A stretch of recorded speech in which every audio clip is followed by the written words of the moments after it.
everybody to Stray Cats. We are back at it again. Dom Siney alongside Owen Fleming. But we are back at it this time with some basketballs. This weekend, the Catamounts have returned to the Ramsey Center to face off against the Chattanooga Mocs. The Cats are coming off a big win versus the number 1 seed in the SoCon, ETSU, and have recorded 2 wins in a row. The Cats are looking to continue their winning ways as they improve their record. We got the plays, the action, and all the alley-oops all coming your way. This is Stray Cats. Well, Owen, we're back at it again. Obviously, it's been a little bit since we've been in the studio doing this sort of thing. For sure. We're very excited. We're going to have ourselves a good game, as well as another special guest. We got Alexander Hoffman, host of Chats with Cats, joining us. Coming on to face Chattanooga, the host of Chats with Cats. You really couldn't do better than that. Yeah, you couldn't do that. No, absolutely. But we got a lot of things to talk about. Obviously, we're midway. I would say close to midway through the season for the Catamounts. But we got ourselves some things to talk about. Obviously, WCU started the seasons with two losses against Cincinnati and Duke. Mm-hmm. They went on a 3-game winning streak before sliding a bit. Some close conference losses to Wofford and Sanford and the Citadel.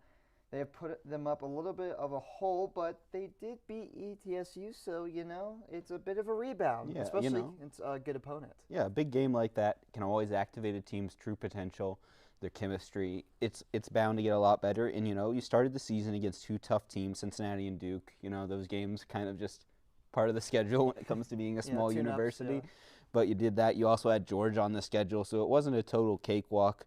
You did lose some games you wish you would have won, but ultimately, I'd say this team is still progressing a bit, from last year. Tim Kraft, it's his 2nd year. He started to bring in some of his new players, and some of them have really started to come to a head, and some of the new guys as well. Like you've got Marcus Kell. He's averaging 13.8 points a game, 4 rebounds. He's been pretty solid. I know we thought he could be a potential player of the year candidate last year. Yeah. In last game, he was the one who did score that game-winning layup to put them up on ETSU. Up top, with like a second on the shot clock. So he's been pretty clutch. There's also our classmate, Cord Stansberry. Cord Stansberry. Mr. Clutch himself. We obviously saw when they played against Asheville the shot that basically, gave Western that, continue their 3-game winning streak to get them back to 500. So, big player there. He definitely has what we say the clutch gene. So for sure. And a lot of new players as well. You've got C.J. Highland. He's not new, but he's played for us several games. He's been out for a little bit, so I don't know if that's maybe a minutes restriction or just maybe he's hurt, but that could be an unfortunate loss. If we look around, the Southern Conference, there are a lot of great players. So why don't we take a look at the SoCon Player of the Week? Absolutely. Let's do that as well. And the SoCon Player of the Week, Owen, do you want to? Yeah, so Bracco Kaji, who is a Mercer guard, he averaged 21 points a game, 8 rebounds, and a steal for the whole week. Those are just pretty absurd numbers for any college player, I would say. No, that's really good. But and it shows the level of competition that in the conference. People sometimes rag on this other con or in general, but there are a lot of solid players, a lot of solid talent. And even though we don't have the money as some of the other conferences, we still have some good teams. Good teams indeed. Teams that can go into the tournament and actually win against those bigger teams. We have seen it before, and who's to say that a team from the SoCon won't win this year as well? Yeah, and speaking of that, we can take a look at the conference standings, which give us a bit of a clearer picture. So. Still in the 1st seed, ETSU, the team that Western just beat. Gave them their first conference loss. Yes, exactly. So that was a big game. While they are 2-5 in a way, they're still a pretty solid team. We caught them on a bad day and we took advantage. Furman is in 2nd place. They're the same conference record actually, so they're tied for it. They're on a 3-game winning streak, so watch out for Furman. Mercer, they have that solid player. They've averaged, I think 15 at least more points than we did overall when I was looking at their stats earlier. Interesting. After them, you have UNC Greensboro, who's 3-2. Wofford, who are also 3-2. They're on a 2-game losing streak. Chattanooga's won 2 games in a row, so they're coming into Western feeling a little good about themselves. Sanford, 2-3. They've lost 2 in a row as well. Western, we are also 2-3 in conference play, but we're not in last thanks to that that win. Absolutely. And the Citadel and VMI are tied for those last two two spots. military schools. Yeah. And unfortunately, the Citadel's one conference Win is against us. Yeah. Yeah. I mean that Yeah. game. I mean like last year when we played against Citadel, it was a close game away. I think. The Citadel is a bit underrated, if I have to be honest. They play it strong. They might not be able to pull off the wins, but they are always a sort of feisty team to play against. But moving on to from the standings, let's talk about players to watch. Yeah. And, of course, we got to talk about our classmate, Cord Stansberry. Yeah. Talk about a guard who can get hot and go on a scoring I mean, barrage. he can just take over the game sometimes. He has his off nights, but he's also one of our best shooters, I would say. Marcus Kell, he's our leading scorer, obviously. He hit that game-winning layup. He's, I honestly thought we might see a little more from him this season, and it is still a little early, but I do think he has the potential to be one of the best players in the SoCon. And hopefully he has a big game tonight, I would say. Yeah. And then this new addition, Samuel Data. He has been probably my favorite of the new players we've added, I would say. Oh, yeah. He's a shot-blocking big. He's averaged almost a block a game, and he makes over 70% of his shots. So while he doesn't shoot as much as, say, Cord Stansberry, obviously, because he's a big defensive forward, that's not really his game, but when he does shoot, he makes them. So Dada's been very clutch. He had that block last week. There was that the fantastic chance they would give him, Oh, yeah. What a great game that was. Very good game that was. And if we look at Chattanooga's team, Mhm. their number one player is Jordan Friesen right now, who's Sure. averaging 15 points a game. He's hit .441 of his three-pointers, so he's hitting almost 50% of Almost three-point 50%, shots. which is pretty good when you take in college standards. And as well, if you look at the field goal percentage, 52% of field goal percentage, around 53. Yeah. So they're very good at getting those shots, and that's the thing that Western needs to be good at, is Mhm. making sure that they don't get a good look and just play good balanced defense and make sure you're not committing fouls at the most crucial times. Get some turnovers. This team has the potential. The biggest issue will be Western, not turning over the ball as much, but making sure that they can disrupt the Chattanooga offense. Yeah, and when you look at Chattanooga, I mean, they just have a pretty solid roster in terms of players. I mean, they've got Tate Darner. He's averaging 4 rebounds a game. He seems to be one of their leading rebounders. His free throws aren't great, so maybe that's a weakness. You can exploit a little bit. Hack-a-Shack. Yeah, a little bit of hack-a-shack. Because when you look at their statistics, their three-point percentage as a team is, their field goal percentage as a team is .447, which is pretty impressive because that's almost 500% of the entire team's shots. Exactly. So, I mean, yeah. And when you look at their assists per game, 15.8. I looked at Western's, and I believe theirs was around 9. So, the SoCon statistics, I'd say Chattanooga definitely has an advantage over us statistically, but stats don't always tell the Yeah, story, so yeah. it's about playing the game. And I think Western, they understand the assignment. We saw it against ETSU, a team that a lot of people did not think Western really had a shot at, but they not only had a shot at it, they pulled off the win and the upset win. But this is going to be another test to go on a run if you want to.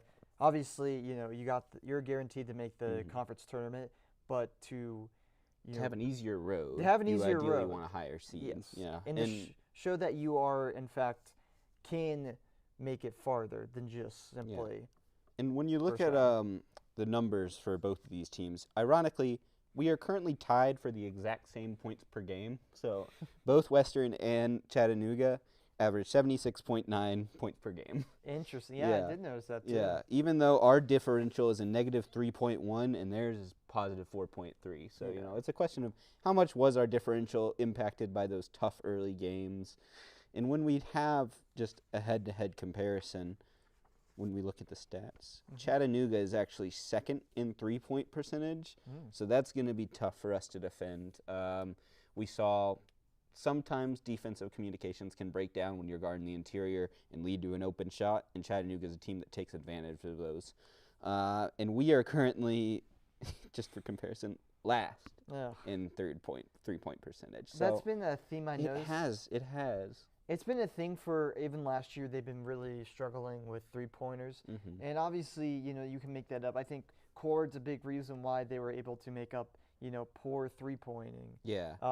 Just because he's been able to hit those shots. Yeah, And I those think a lot moments. of just the surrounding roster, that's not necessarily their game always. No, We added some more big men. Those aren't always the best spacing. I know some of the, you hope they can improve that as the season goes along, just by the laws of not being last. But we'll have to see. We'll have to see as they keep advancing. Absolutely. We have to see they keep advancing So, and moving on. But I think we got ourselves some starting lineups. Yes, we have our projected starters here. Now, these aren't 100% guaranteed, but it's what Coach Kraft has been running out for the last few games. So we've got Marcus Kell, Abdullah Fanta Kaba, Tijane Diomasi. I apologize if I'm butchering pronunciation. Cord Stansberry, and Julian Samaro. So those have been the new starting lineups for us lately. Kell and Cord, I've noticed they've always closed the games. I do wonder if maybe Kaba starts getting eclipsed by Dada, because I do think Dada played more last game. Maybe. Yeah, he played a little bit more last game and was more, I think, a factor last game. But both are really good players, and you can't go wrong with either of them. Yeah, I'd say so. I'd say Cord and Kell definitely deserve the starting spots. Samaro, I believe he's also one of our new players, and he was actually, I believe he came from France to play here. Yeah. So that was an interesting addition for the team. He's been pretty solid. He's averaged 11 points a game, 3 rebounds. So while his percentages aren't always the best, he's still been a solid addition through the portal and probably one of our best transfer portal ads, I would say. And then Kaba has been averaging 5.9 points per game. He's going to be the center. His minutes are a little lower, I assume, because they played Dada a similar amount. But Dada also plays a lot of forwards, so when you look at the rebounds, him and Kaba almost get the exact same amount, literally. So it's probably a pretty even spread. When we look at playmaking, our leading assist, or our leader in assists is Diomasi, so he's got more of a point guard energy, I suppose. Samaro's more of a score-first guard, but Diomasi helps facilitate for all these guys, I would say. And then when we look at Chattanooga's guys, their starters are Jordan Freisen, who we mentioned earlier. Billy Smith, he's averaging 9 points a game. His free throw percentage is .588, so that's another hack-a-shack contestant. Teddy Washington Jr., he's averaging 9.6 points per game. He's hitting 800% of his free throws, .393 overall. And you look at these two here, Tate Darner and Brennan Watkins, they're both hitting over 400 from their three-point percentage. So that's two, really they have 3 starters who are hitting over 400% of their threes. So that's really going to be something we'll have to look out for. Yeah, very much so. Yeah. And then lastly, they've got Brennan Watkins, who appears to be more rebounds and such. More of that just defender who can get boards. Jakari Johnson, he's playing off the bench, but he appears to be their leading 6 man, So really an interesting amount of players. When we look at the schedule that they've been playing against, they had started off the season pretty poorly, actually. They got a win against Union. Then they lost 3 in a row to UNLV, St. Mary's, FGCU. And all those were pretty big losses. So maybe that's just similar. You got to get the slightly bigger games out of the way first. Then they went on a bit of a streak. They beat South Carolina State, North Alabama. Then they lost a little bit, but they also played Auburn. 78-92 loss. So they kept it pretty close. They kept it within 10 with an SEC team. As an SEC team, that's pretty impressive. Bellarmine, they also took a loss.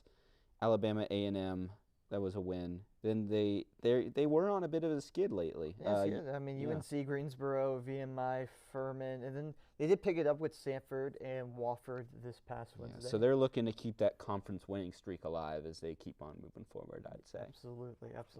Yeah. But moving on from the starting lineups, we're going to go and talk about the good, the bad, and the ugly. I mean, it's an interesting thing to talk about the Catamounts in terms of basketball, because I think the biggest thing that we've seen over the course, especially as Kraft got announced as coach, Mm-hmm. it's been sort of keeping the ball clean and not getting messed up by full court press. Yeah. I mean, that's been their issues. Last year it was more scoring and also getting, massively full court. I mean, the full court press just messes up Western a ton. So Yeah, I do think that we've improved defending slightly. I think our defense does appear to be better than it was last year. I think the big guys they've added have helped that, and that's also influencing the fact that they're leading the Southern Conference in offensive rebounds right now. They're second in overall boards. Mm-hmm. So these new players, they're really making an impact on the glass, which is a really important part of the game because so many times if you let yourself get out rebounded, you're going to lose those easy second chance shots. So that's a real good development, I'd say, for the team. Yeah. I'd say so too. I mean, that's been the good thing is, just the consistency at rebounding and having those big guys be able to help you with that. Because I think last year that was the biggest issue is that when we weren't able to make those shots, we paid the price for them. Yeah. But now you can sometimes get second chances, like that ETSU last second shot they got. Yeah, they got last time. So that's been sort of the big things. I think obviously the ugly thing is, of course, consistency and not just talking about like winning games. It's also been about, I mean, the stat sports has shown that, our field goal percentage, or at the very least our 3-point percentage, I should say, has been very lackluster. Yeah, and to say obviously the least. that's a lot of our, it's not going to be the biggest thing, but you need those guys to step up in the big moment, and we've had those, but a lot of it can't rely on core. Consistently throughout the game, they have trouble hitting those three-pointers. So it's got to be better, and obviously it's still a young bunch, but there's always room for improvement. Greensboro is about 5% ahead of them, so it's not like they're horribly off. But when you miss that extra 5% of shots, it can really impact you. It can really impact you and really like kind of change your game plan for what you want. Yeah. And when we look at their field goal percentage, they're about 6 in that, so they're okay. They could be better. They're right below Chattanooga actually. So Western has a field goal percentage of 43.9. Chattanooga's 44.7. So these teams are very close offensively. So we'll see if maybe the improved Western defense gives them the advantage in this one. Absolutely. Yeah. And then we look at another thing they've struggled with is, I'd say they have trouble passing the ball sometimes, in playmaking, because their assist ratio, it's not the worst, but Furman has one of 16.8 in first place, and we have one of 13.6. So we're about 3% off from the main one, but assists are a really important part of the game, and I feel like we could really use a true playmaking guard maybe one day. I like the guards we do have, but they average around 4 assists a game, 4. So if we had someone who could lead a little more, maybe that would be improve the team. But also that's just something that can be improved with coaching, depending on the plays they draw up. Lobs for Kel, that kind of thing, I would love to see more like creative plays like that with lobs and just being able, because Western has that potential. They have the size, they have sort of the finesse and everything to allow them to make these plays, and it just is a matter of drawing up the right play and not making those careless mistakes. Yeah. So what do the Cats have to do to win this game, you think? I mean, they kind of just have to play clean basketball. Like the game playing against ETSU was pretty good, and it isn't as good a team as ETSU, but Chattanooga is no pushover. That's true. So we got to really kind of bunker down and be able to make the plays when they come to us, take those shots, be able to make them, and not make those turnover mistakes. I know that's the biggest issue, is that when they give up a turnover, it can lead to momentum going away. Like gain momentum and keep with it. Yeah, because they have had issues with keeping momentum. They had that big lead against. It's like Citadel. Yeah, right? They had that big lead against the Citadel that they unfortunately lost. They had a lead over ETSU at one point that they also lost. So when they get ahead, they need to be consistent enough to keep that lead, which is something that obviously it's easier said than done, I suppose. Yeah. But if you can tighten up a little defensively, if you can hold Justin Friesen accountable, since he is their leading scorer, if you handle most of the pressure on him, you could force the team around him to have to score more, and I think that's the path to getting a Catamount win. Oh yeah, that's mainly everything. It's just consistently making your shots, not being deterred by the defense. Yeah. But I think we're gonna move on to our last segment here, and what can we see them improve on?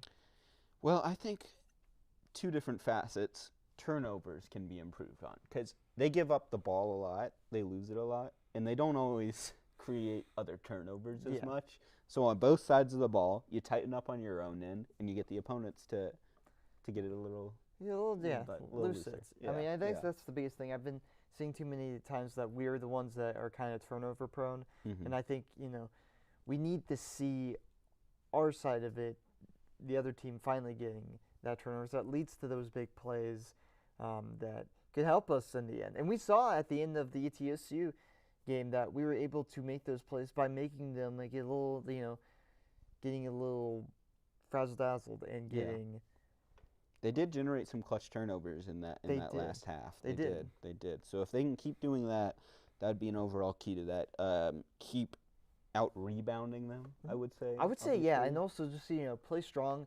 One of the things I know a ton is that when you're driving to the lane, the fouls, they're going to be called the most. Yeah. So the teams that have those size and can drive in the paint are likely to get the whistle more often. I know SoCon refs, but it's still Yeah, and their leading rebounder, he's only played 7 games. Might be out with injury, but after him, their leading rebounder only averages 4.4 rebounds a game. So this is a kind of smaller team, I might think, which is something that maybe Dada and Kava can take advantage of. That's a big thing. I think taking care of. I mean, small teams are understandably easy to understand when you're a bigger size team like Western is. Even like some of their smaller players are going to probably be a little taller than some of Chatty's team. Yeah. But it's going to be important to take on those matchups, and that's kind of what this game is. It's about matchups. It's about getting on a run and taking it into not let the other team gain that momentum back. And it's also about having consistency on your end of the momentum. Absolutely. Consistency from the three-point line, especially, because you have to hit beyond the arc to win the games in this modern league. Just the way it's shifted around. The three-pointer isn't as important. And if we end the season last in three-point percentage, I feel like that's kind of a bad sign for our tournament chances. Yeah. Just out of general. I understand it's a very raw team with their three-pointers, but you got to make your shots. Three-pointers are the game. Like, you don't have to take them all the time. You can take the 2, but for the most part, it's got to be just overall making those shots. And like I said, the percentage shows it.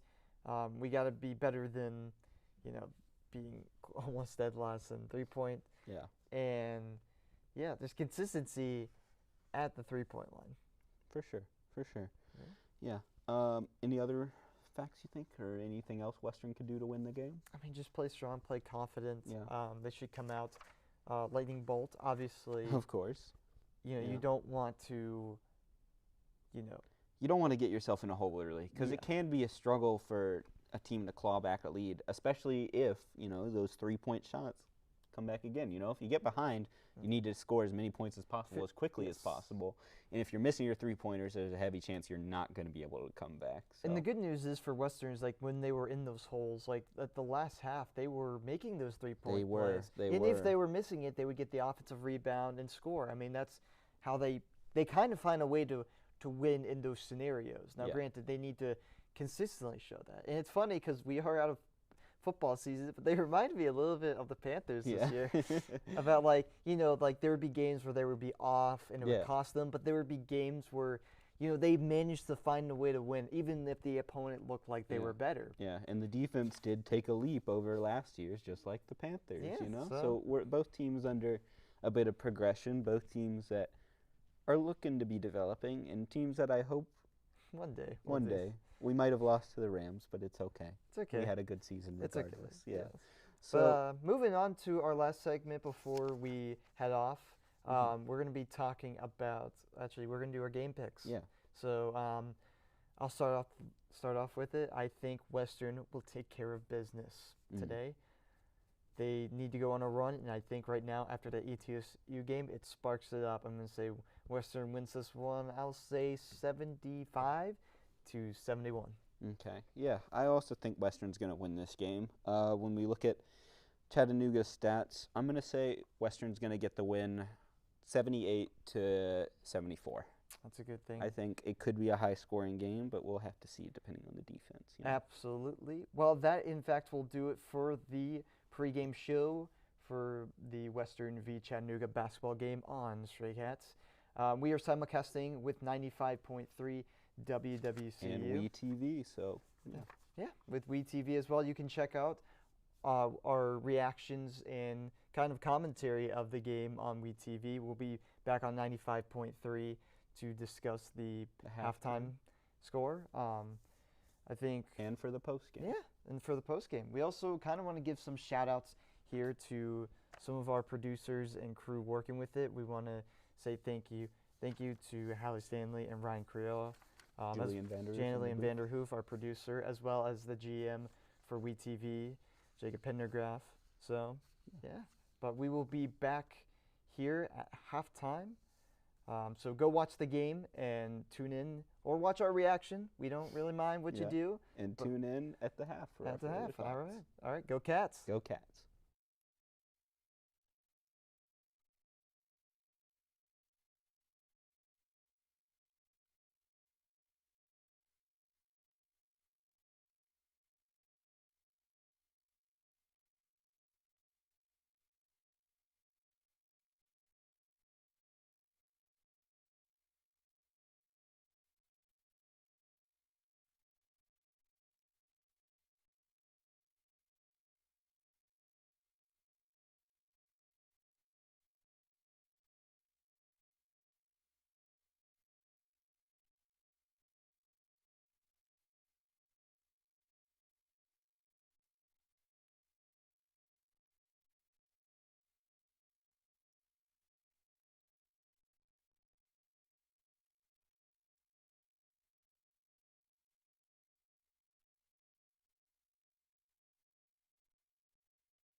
back. We are back, as yes. we wait for this broadcast to kick off for the brand new Western season. I mean, well, it's not brand new. We're a bit behind. Really, what do you expect from commentating basketball? You think it's going to be any different from commentating football? I mean, obviously it's two different sports. Oh, they're showing campus right now. Look at that. We were just campus. there. On. We were. There's one guy walking. There's one guy walking up. Look at all these Western fans. Wow, a packed day at the Ramsey Center. I know, a packed day. I mean, look at the campus is bustling. Bustling. Yeah, it's not a 3-day weekend. So, but I mean, obviously it's gonna be different than what we did with football. But you know, I'm very excited. Basketball is sort of one of my other favorite sports. I enjoy doing. I would say it's probably close to tied second with hockey. Yeah, but I've always liked basketball too. You know, I honestly didn't really get into it that much until I got to Western. You know, our friend Jackson, he kind of got me into it during the NBA bubble. You know, NBA bubble, yeah. And I was like, oh, I like the Heat's uniforms. I'll root for them. And then they went to the finals. I'm like, all right, great. Guess I'm a Heat fan. And, you know, but college basketball is pretty fun. You know, Georgia hasn't really had a great team in a while, but I'm looking forward to see how the Western Catamounts play. I'm looking forward to see it as well. I've been mainly I mean, whenever I was getting into basketball, I was kind of more into the NBA, but I started to watch college a bit more. A lot of games does make it kind of harder to for any sport. Yeah, my family never honestly was that into the NBA besides my uncle, you know, so I just never really had that much exposure to it in basketball in general until college. It was mostly a football household. Yeah. Yeah. But right now they're showing the standings for the SoCon, and it's a big game because if we win this game, it'll put us ahead of them in the conference standings and move them potentially into the top half, depending on how the other games go today. We are tied with Chattanooga right now at 2-3. So this game, you know, we get a game ahead of them. So we do have a tough player to go against, Jordan Freisen, who's hitting over 52% of his shots, 44% threes. It's just. He looks like a tough player, and I'm curious who they're going to put on him. Yes. Because our guards aren't always the strongest defensively. They're going to have to maybe get a forward or something. Yeah. Well, maybe some double teams. Double teams, I would say. You know, you got to get the correct matchups with these guys. And he was the player of the year last year, so. Well, speaking of players that might be player of the year, Cord Stansberry, we saw him. This was his game last week. 20 points, 53%, 5 from 10 for 3, and 5 rebounds. Yeah, pretty impressive. Pretty solid game from Cord. He's going to be sort of the focal point of that offense alongside Kel, but he's, you know, kind of our guy in the clutch, you could say. Yeah. We saw it before against Asheville, and I think we should see it again. Well, hopefully we'll see it again tonight, But yeah, game's about to kick off. Tip-off, actually. On the court. Tip-off. Yes. Now. Sorry, I have to get used to these terms. Tip-off now, yeah. So we are just about to go in there. Looks like we've got Caba in the middle, Kel at the power forward spot. We do. We got, of course, you know, Cord at the guard, and Julian at the shooting. So tip-off. Like it was something. I imagine probably a violation or something like that. They're going to try it again. Redo right here, and so your tip. It's and they Western. keep it in bounds after a close call. Close call. Western got the ball back. So right here, this is back to Kel. He's setting up a play. We're moving. Caba's holding the ball. There we go. Move. All right. Taking a shot here, and it's good. It's good. Wow. All right, that's a solid start. Good shot there. And that was number 22. Tidnijan Diomasi. Diomasi with the shot, maybe. Yes. Taken here, and that's a rebound there. That's going to be a rebound for the Catamounts. Yeah, so this shot from Chattanooga. From Cord. And Cord is going to drive in. He's passing it to Kel. Kel has passed it again. Back out to Caba. He's got it back over. Back to Cord. Cord moving. Looks like they're trying to get a play, and goodness. Kel caught taking a shot here, and it's good. Oh, it's good. Oh my goodness. Wow, number 7. Number 7, that's Kyle, right? No, wait, that was number 3, actually. That's Julian. Yeah, so he's having a decent start to today. Yeah.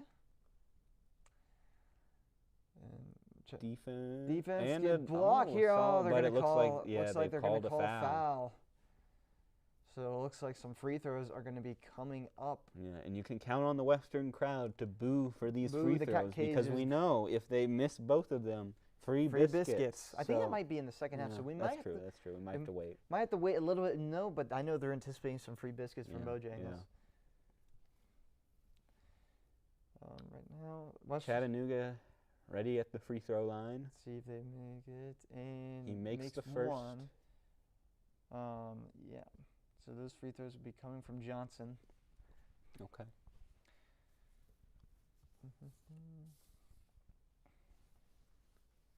And he makes the second. So that's good.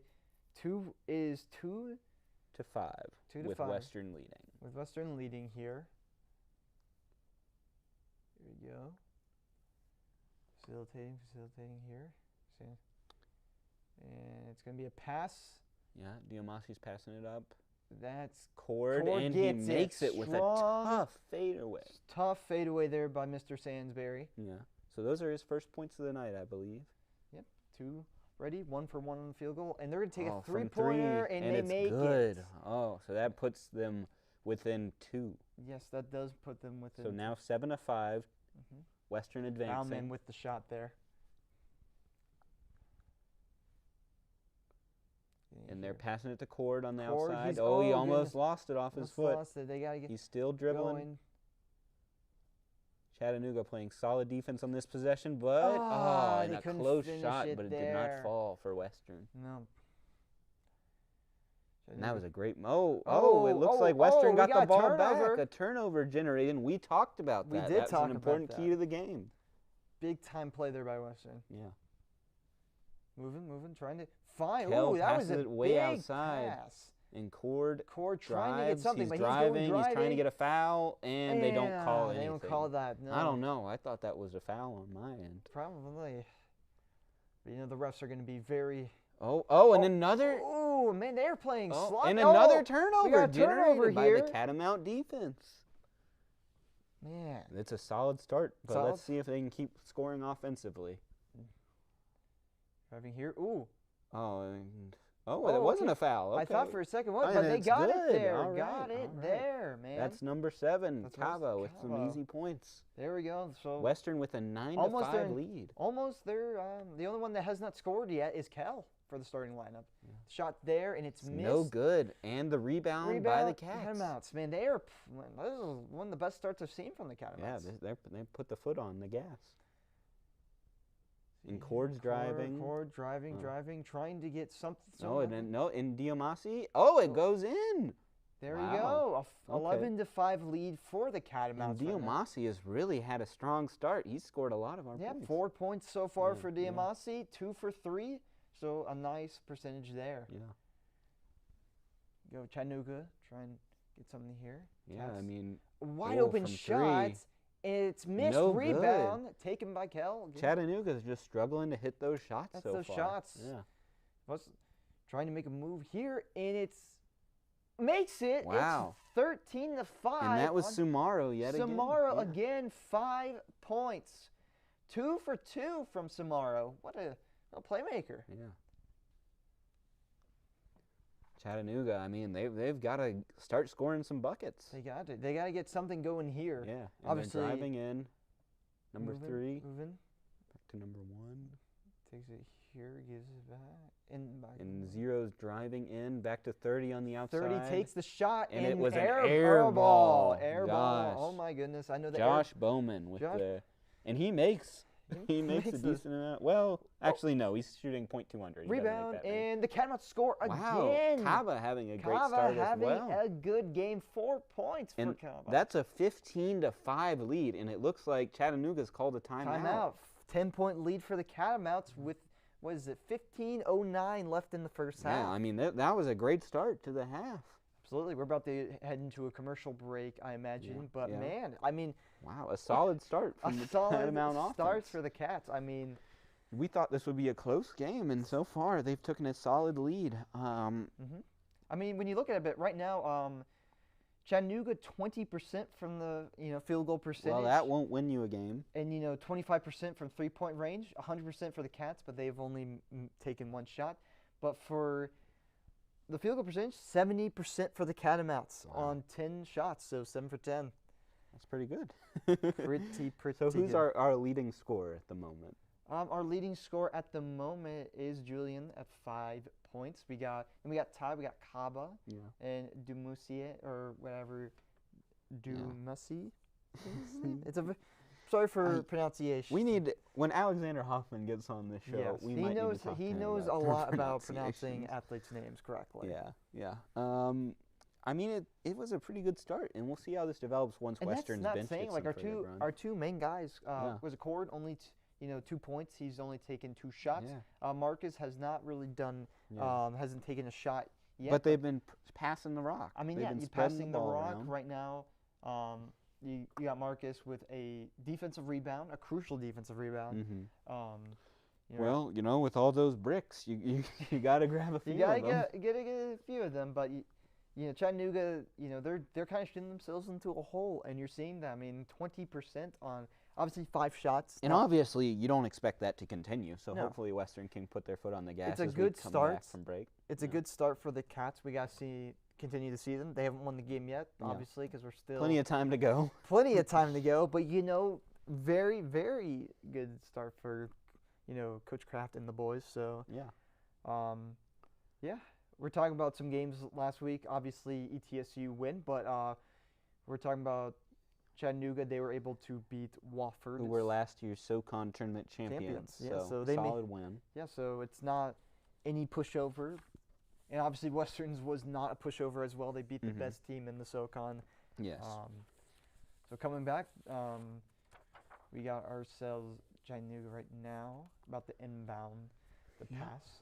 So here we go. Tate Darner running up the court, and they pass the ball to him. Pass the ball to him. They got to get something going here. That was an interesting style of play. They had him run all the way back to get that inbound. So Chattanooga, they desperately got to get something on the board. They got to get something here. Passes it back around. Trying to find a look here. He's going to get a shot, and that's good. That's good. Good there. So that's a 3-pointer by Chattanooga. Who scored that 3-pointer? That'll be 2 for 5 right there. Okay. And 3-pointer is Smith B. Or actually, no, that's Donner. Okay, Donner hit that. Oh, a big 3 from the Cats. It does not go, and Chattanooga gets the rebound. Okay. Western on the back foot a little starting off these possessions. They've got to play some defense. Play some defense here. They got to be very careful. This Chattanooga team can get hot. Yeah, you don't want to let it And that's within another 5. shot, and that's and that's good. So the lead already down. 15 from to 11. 10 to now just having a 4-point lead for the Cats. I believe, was that the same player who hit that 3-pointer as well? Maybe. It might have been Donner. It might have. Oh. And Caba's passed it to the outside. He pump fakes. Oh, and a brick. Off, and it's out of bounds. Out of bounds. Looks like it was off. Trying to off see. Chattanooga, I believe. So so still Western's inbound ball. the ball. So an opportunity here for the Cats to, Samaru passing it out. Let's see here. Working. So back to Samaru. He's going to drive in. He's going to try to find someone else open. He drives into the interior. And he gets the play right there. A tough layup to put him back 17 to 11. And that was Dada who's entered the game. Dada had a great game last week. He dominated over the ETSU defense. Indeed, he did. Another shot here, and that one is off. No good. Rebound. He was trying to stay hot with those 3-pointers, but that time it didn't go for him. So now Western's got the ball back. Driving in. And they almost got the board. Wait. The ball was set loose, but it looks like it's back in our possession. There was 2 Catamounts there, so I was the Cats got it back. And no stoppage from the refs. They're playing on. Yep, we got our working here. Taking a shot, and that's good. That's number 3, I believe. Sumaru yet again. 8 points. Samaru is having himself a half that's a great start for him.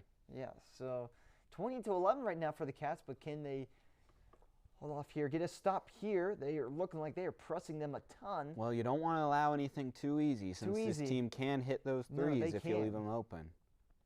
You know, And there's number 11 driving in. trying to make those shots. Can he make that one? No. Rebound Yeah. by Cats. And that was another case of the big getting in his face. These new defensive. Kel working here. Yeah, Kel driving into the post. And he does not go, but we do get the board. Pump fake for three. It does not go. Off rebound, Chattanooga. That was Amari again with the shot there. And that was a good shot. It was a good You always shot. take that shot. Yeah, that was a good shot.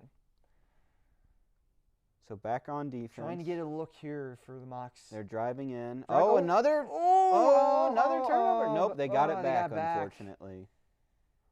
Trying to roll. The guy's open from there, three. and he misses it. And the rebound by Kel. Yeah. Man, this is a good game so far. I mean, they're playing with pressure. They just have to keep scoring. They can't let any pace get on them. Yes, they need to just... Sumaro, he seems to be the primary ball handler right now with his hot start. Back out to Kel, who's on the three-point line. Looking to still find some points for Kel, but... Back to Sumaro. They seem to be letting him call the shots tonight. Yeah. Trying to get in there. A mid-point shot, and it's good. It's Highland, I believe. Yeah, C.J. Highland. C.J. Highland, I believe, or... I don't know. The shot clock might have expired. They're gonna go and look at it. Yeah, that was Highland. So we'll have to see what the refs decide on this one. Yeah. Once we have a better view at the replay, we'll give you our opinion. So far they're saying it might be a violation. Oh, I don't know. I mean, the clock isn't in bounds on this, or the clock isn't in view on this angle. So. Yeah, so I can't tell by that. The call was a turnover by team for shot clock. But we're not gonna know until violation. But they are taking a media timeout. So. Yeah. I mean, right now we're talking about the Cats. Hot start for them. Yeah.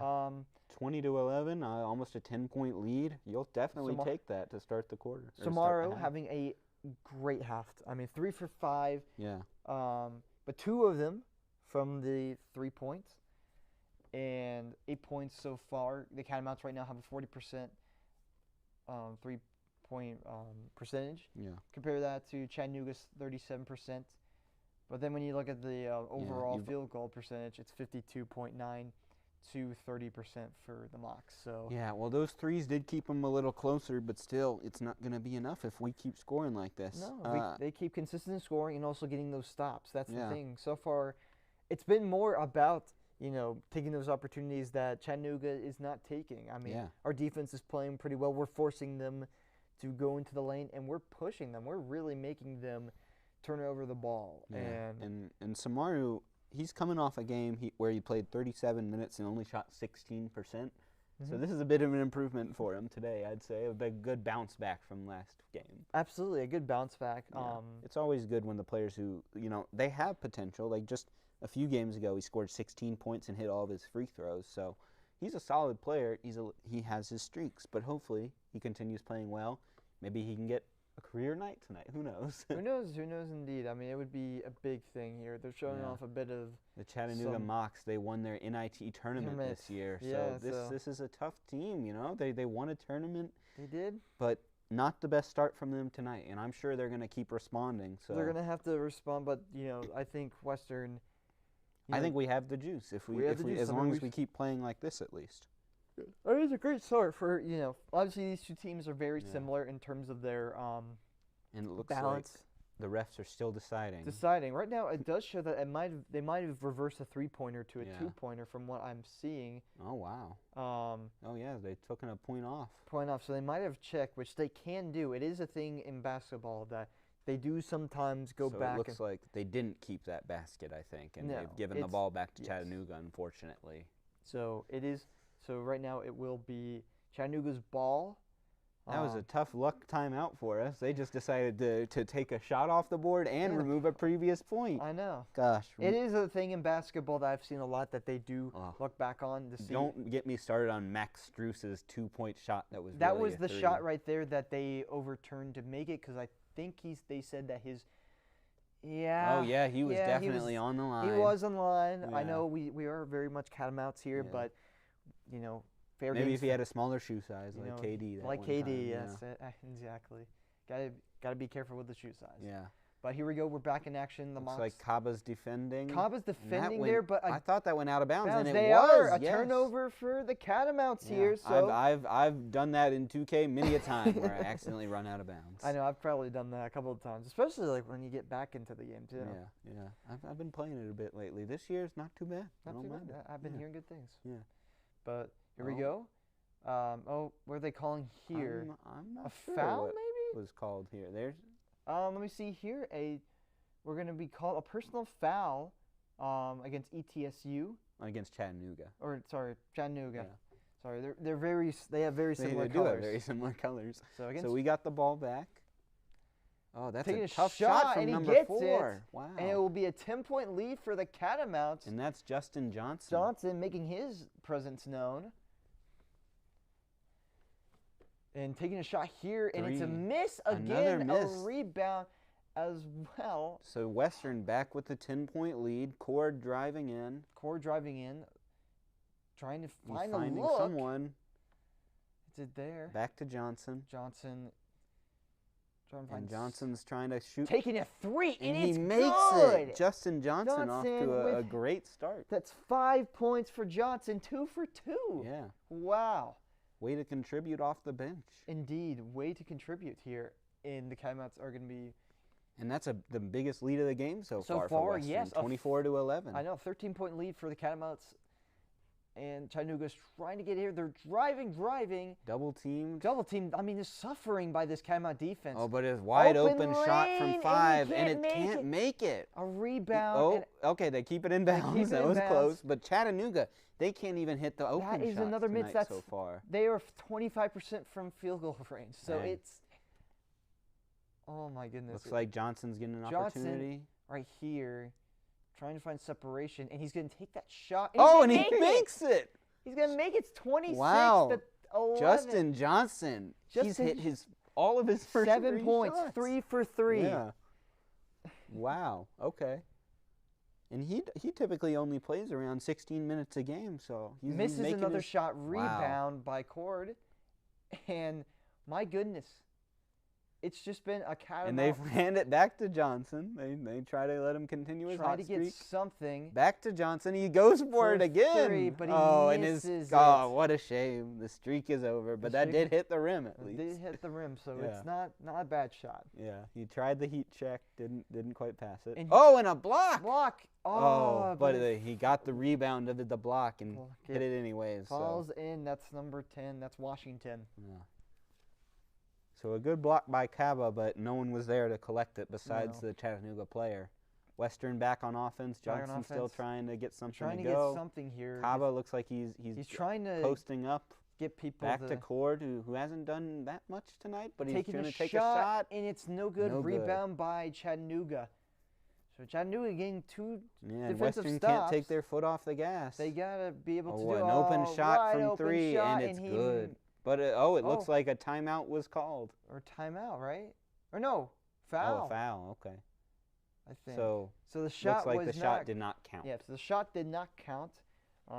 It'll be a foul instead. It'll be a foul. Yeah. Yeah, a foul on Smith for Chattanooga. And they're reviewing Billy Smith right now, who faced off against Western last season on a completely different team, you know? In this new era of the transfer portals, these teams just go out, they can sign new players to fit, and just have them start right away. It's a new Yes. era of ball. New air ball, not just in any other. It's everywhere, realistically. I mean, most notably it's with basketball and football, Yeah. but, you know, it's, And Chattanooga driving in, it looks like they were about to take a 3, but thought better of it. they're trying to get something here, trying to find space. They're driving right now. Open Back- from 3, Open, and he it's makes good. it. Oh, 2 3-pointers in a row. Western So it can't- cuts it back down to a 10-point lead, but right now Chattanooga is going on a run. Yeah. So you gotta- Western, gotta- you know, they did this before earlier in the half, but they need to do it again, and that's kind of, you know, killed the momentum that Chattanooga is Yeah. gaining right now. And I don't know if it's maybe a mixture of them taking advantage of the starters being out or in general, but Taking Cord's a going to take a shot, 3. and Oh, it that's does an not off, go. but that's a foul. Wow. So 3 shots for Okay. Sansbury. We'll take that. So we're going to get ourselves immediate timeout, but it's going to give us a 3-point foul. Yeah, and that's something you don't ever want No, to do, that- especially when you're only down by 10. You know, you've Yeah. cut the lead down. You could get within single digits, but now they're going to be potentially a 13-point lead. Absolutely. I mean, it's just, out there. I mean, right now, like both teams was it 2 fouls, so they're not playing. They're not being undisciplined. No. But Chattanooga making the most mistakes out of the Catamounts. I was expecting, I was expecting them to come out with a little more agency, and they've been trying, but they haven't been making any of their shots. No, I mean right now, just going over the stats right now, for the Mocs, if we're talking about overall, they are 5 for 6. That is a 31%. And who's their leading scorer currently? Let me look at it right now. Their leading scorer. Let me see here. I mean, I know that they haven't been scoring that much, but just out of curiosity. Yeah, no. I wouldn't be surprised if that was that guy who just made those 3-pointers. But. Right now it is just showing me. Oh wow! Oh well, a bunch of 3 points. No one's really been like taking dominant. Dominant. As you expected Jordan Fisher maybe to be, since he was the player of the year. Right now, for Western is Samaro with the lead at 7 points. Even though they took one of his points off. They did take one of his points off. But for team highs right now, it's Tate Darren at 3 points for the Mocs. So it's not. No, okay. So no one has scored more than one possession of points. And if we're talking about this, rebounds-wise for the Catamounts, Kel has, obviously he hasn't been scoring, but he's been doing the board work, the dirty deeds. He's been doing the dirty work. The dirty work for them. He's got himself some 4 boards and then assists. Obviously, not really been the big thing for the Cats, but CJ Highland has 1 assist. I think that might be tied with a bunch of other guys. But for Chattanooga, we did say Tate Darden was leading with 3 points. Yeah. Jay Washington is leading with rebounds at 3, and Watkins with the assists at 1. So obviously still early. A lot of game to be played. A lot of game to be played. It's not one in the first half. It's one by playing 2 halves. True. So true. We're coming out of the timeout. Right now, 26-16 Western. And we believe Corda will be at the line here. Yep, he'll be at the line taking 3 shots if you're joining us just now. Yeah. As we look around the Catamount fan base, I try to see Alexander Hoffman. I got a text from him. He said that, obviously 3-day weekend, so it's not the biggest crowd. Obviously nothing like what Wednesday night was like. No, that was a good game. But still a pretty big. You always get the diehards at the Ramsey Center. You get the diehards at the Ramsey Center. I mean, the Cat Cage is always going to be interesting. Yeah. Obviously, got to be quiet when the offense is at work. True. But, got to make that noise loud and proud whenever the defense is out there. We've kind of seen them play. So, court, very good, field goal percentage, but. He tries the first shot, and it's good. It is good right now. So, Western taking it up by 1. It is now an 11-point lead, but obviously the foul shot that led he was clearly fouled there. Clearly fouled. The refs called it there. He'll be taking another shot here. Yeah. It's going to be now. Good. So he's made 2 for 3. So 12-point lead here. We got some fans up in the stands. A little baby up in the Catamount stands. You got to start him young. Got to start him young. Yeah. The junior Catamounts. Got to make sure that they know what's right. Yeah. And he's attempting the third. And he makes all of them. So it is now a 13-point lead for the Cats, 29-16. Chattanooga, they've got about close midway to halftime. But, so far a good start for the Cats. I mean lightning bolt for them. But the Mocs are moving right now. Working. Number 3's on the 3-point line. 3-point, that's passes it up. Johnson.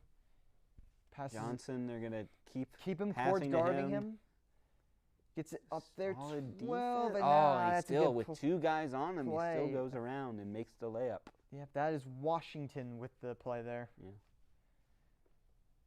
Facilitating the play here. Trying to get something. Back to the 3-point line. Cord's going to drive in.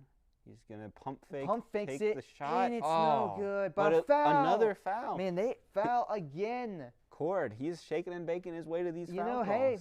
That's been. I mean, I really didn't expect them to go after Cord like that. Yeah, well, and they're arguing about Chattanooga's coach not happy about the call. Very unhappy. He's upset. Unhappy, but it looks like he's not going to do anything about it. It looks like the call is going to, I believe, stand. And Cord's going to get another 2 shots. He's going to get another 2 shots. He makes the first one. It is now 30-18. He can really put this game. Considering last game we scored like 60-something points. Yeah. I'm pretty happy with 30 points in the first half. 30 points already in the first half. Game. We're still, we're still about 6 minutes Yeah. away from halftime. Yeah. He makes the other one, and it's 30-18 for the Catamounts. The Mocs inbound it and are going to be rolling. I will be curious if the Mocs just keep trying to score in the inside, or if they're going to attempt. Oh, it looks like they've called a timeout. Called timeout here to kind of get things down.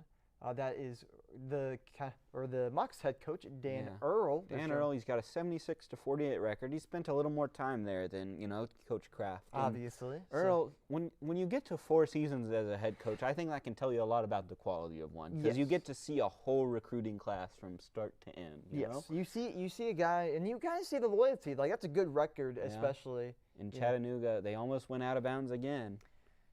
And here we go. They're just passing along the 3-point line, trying to get someone open. Someone to get going here, and they're going to take a shot. And it's no good, but maybe a foul. Might be a foul. So might be some free throw. Or it might have been the shot clock.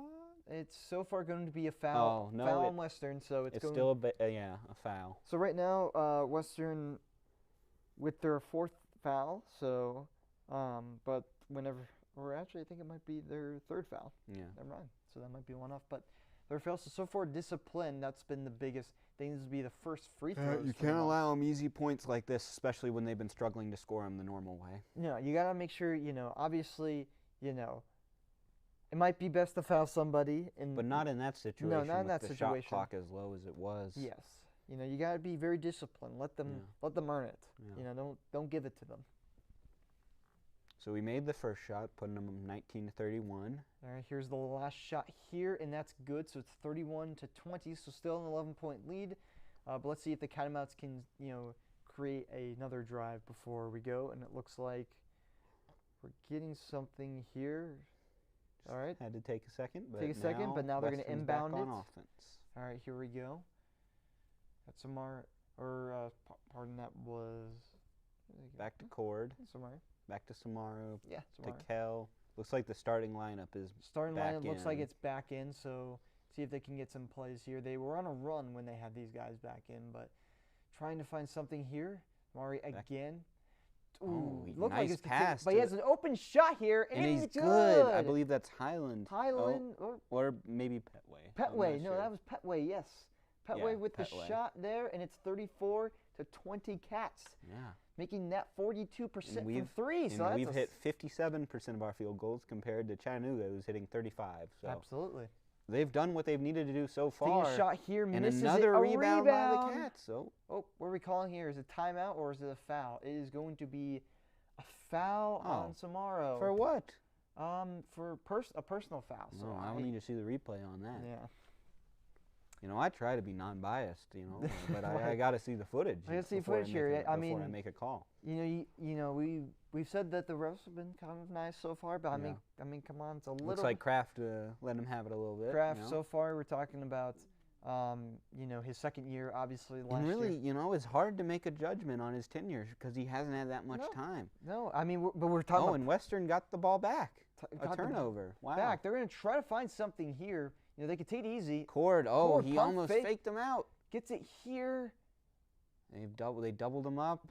Trying to find something in that. And it's good. Samaro having a great game. 36-20. Samaro with a 9. Oh, and an open shot in transition. You can't allow that. Can't allow that. But still, a 13-point lead for the Catamounts. And looks like Coach Kraft has called a timeout. He didn't like what he saw here, there. Yes, WCU timeout will be 30 seconds here, so we'll go into a little bit of a break here to give the boys a little bit of time to refresh and to get themselves, but still a pretty darn good. Yeah, a great start to today's game, I'd say. I would say so as well. We're about to get close to the halftime, and then we'll go back on live on 95.3 WWCU. The band, they're showing the band here. I like that the band wears ref shirts as they perform. They perform. It's very interesting. It's an interesting uniform choice.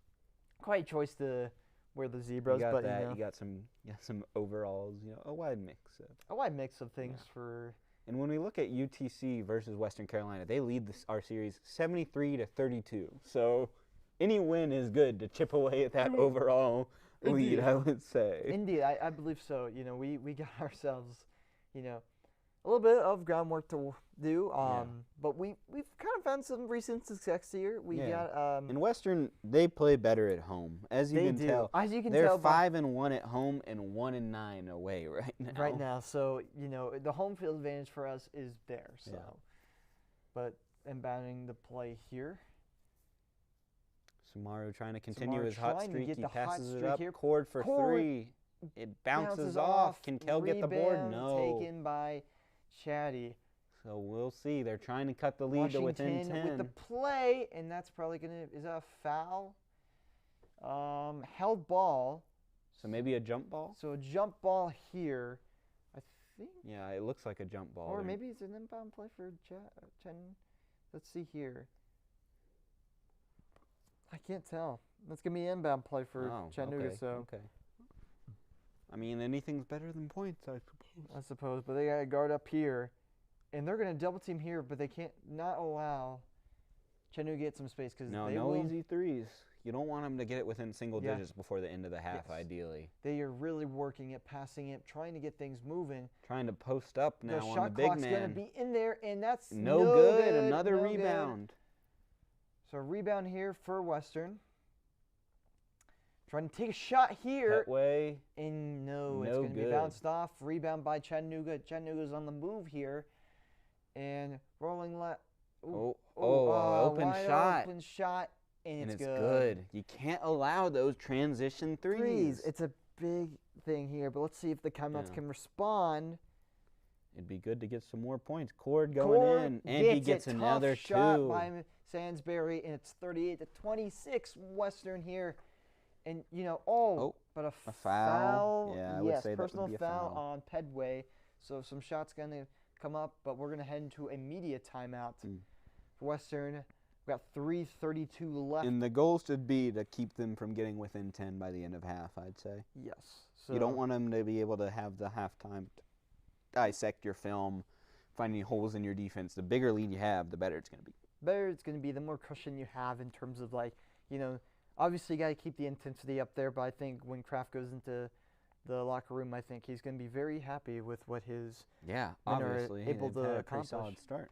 So, but really, really solid game from the Catamounts. We've seen a lot.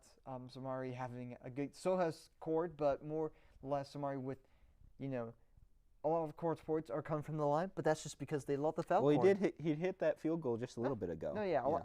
But a lot of his are coming from the Chattanooga, free if they throw. want to foul Cord, go for it. And now Cord and Samaru are tied for points. Sorry for points. Indeed, we have seen a lot of Catamounts step up. Still, Justin Johnson in his 7 minutes, he went 3 for 4 and gave us some nice points. Good points there. The only thing I will take away from that Chattanooga is beating us is the three-pointers at this moment, 3 for 9 from Western.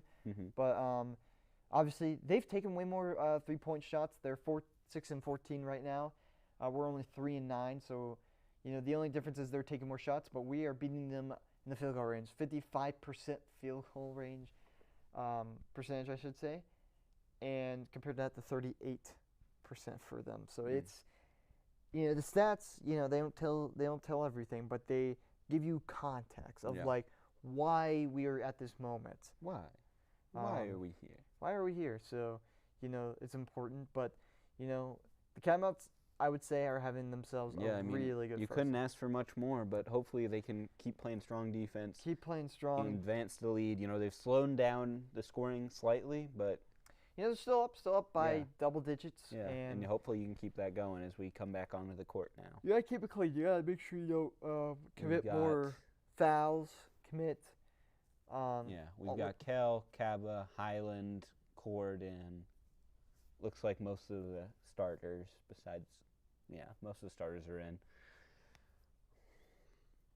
Yeah, I mean, you just kind of have to. And now they're getting ready to get back on defense. It looks. Oh no, never mind. Back on offense. Back on offense, and purple gold chants being led by the Catamount cheerleaders. They are Hopefully it's loud there in the Ramsey Center today. I would hope it is to contribute to these missed shots Chattanooga's making. Oh no, Chattanooga. I thought that went out of bounds. That but it what did do I look know? like for What a do I second know? it might have gone out of bounds. But So Chattanooga back on offense. getting He's on the 3-point line, passing it up. they're just desperately trying to get a 3 right now. Yeah, they're scribbling around, And but they there's do a have an shot. open shot, but it's no Yeah. good. But they do get the rebound. Oh, something's but- being called. There is another personal foul for Western. Oh my gosh! So they're On kind of what? On a rebound? on rebound there. That'll be by Wow. Highland. Dang! Well, can't do that. Can't do that at the end of that. So I think Chattanooga's going to be given some Yeah. shots here. About 3 minutes to go in the first half. So they have a shot. They at least take this They down. can get it down to within 10 a 10-point lead. 10-point lead here. So they stop here. Number 11, Billy Smith. He makes .588 of his free throws, so not the best from the line. He Not the could be- miss something. He here. could miss something, but we'll see here. And he makes, makes the the first first. one.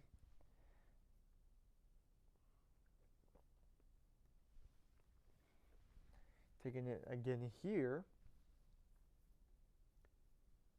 Smith with the second attempt.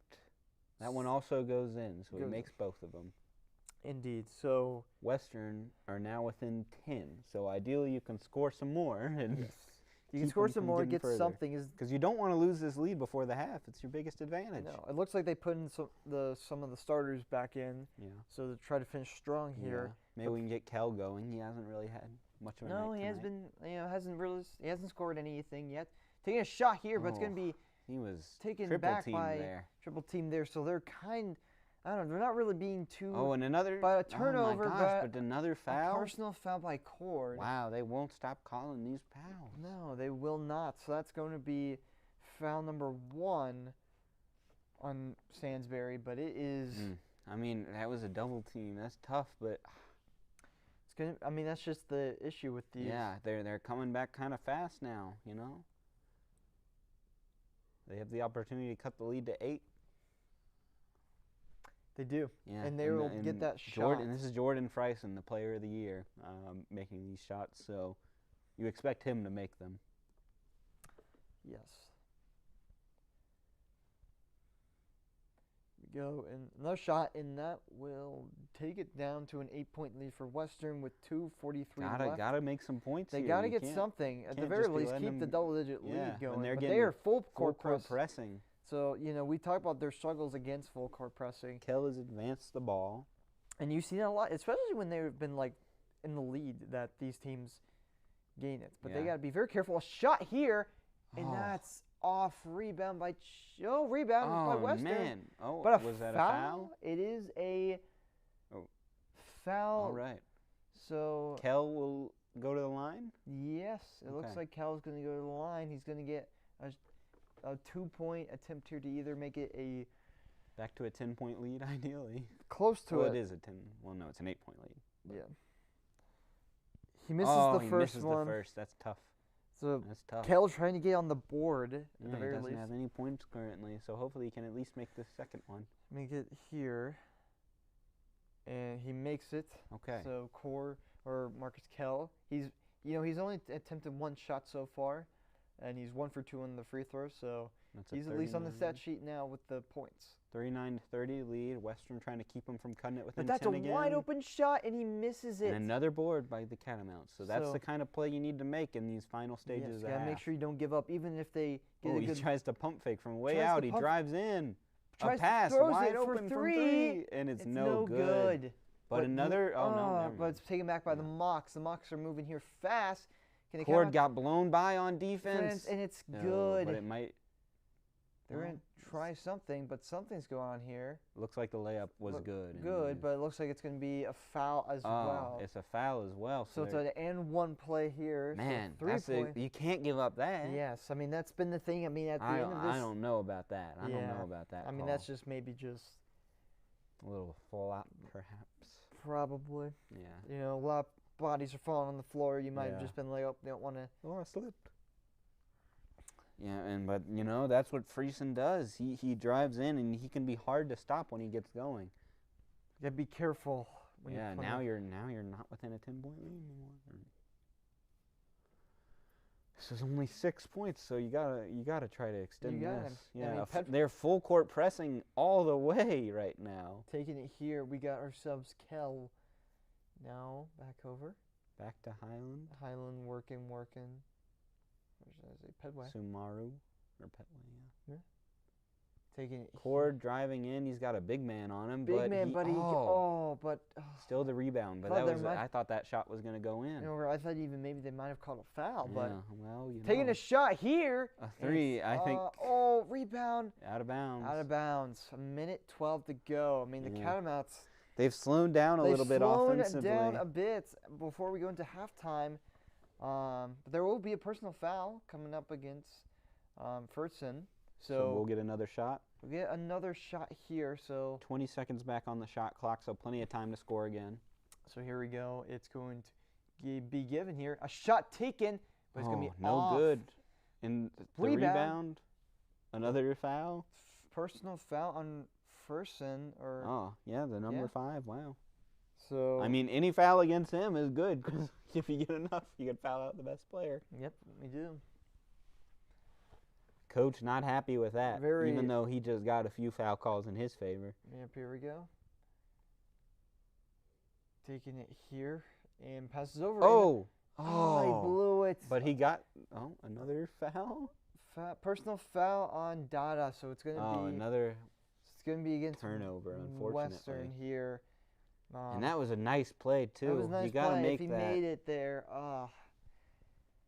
Not ideal. Not ideal. The mistakes for Western are happening right here before halftime. They need to kind of recoup. Yeah, got to at least score some points. You're thinking that they're looking at it. They're checking the monitor. So they are looking at it to see, because they could say it could be free throws for Chattanooga, and it looks like it might be here, just because they are in, the bonus. So there's going to be some free throws here for. And he makes it. Oof. Not great, not great. We told him this was the thing they couldn't do. Oh, and that was such an open shot. Yeah, that's a mistake, big tough, mistake just there. bad luck. You gotta, I know it's, tough.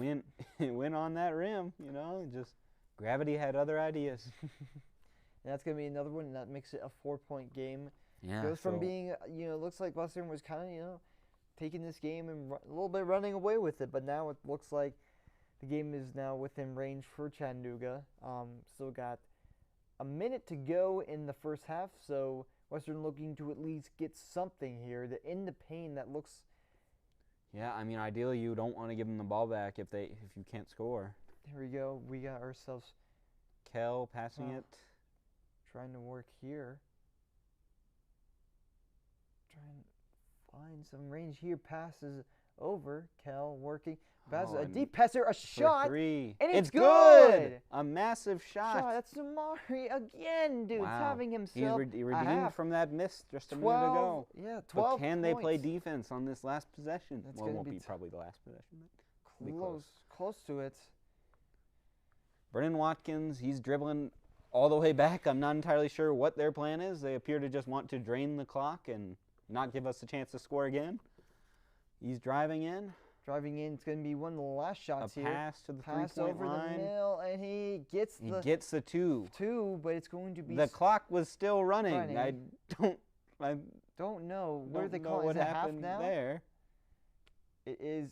Okay, I guess they didn't want to call it time. So it is halftime. All right. We are about to. So halftime right now is 42-37. Western with a lead. We are about to go into our halftime show. You can also check that on 95.3 WCU. Yeah. But we will be back in just a minute. Mm-hmm.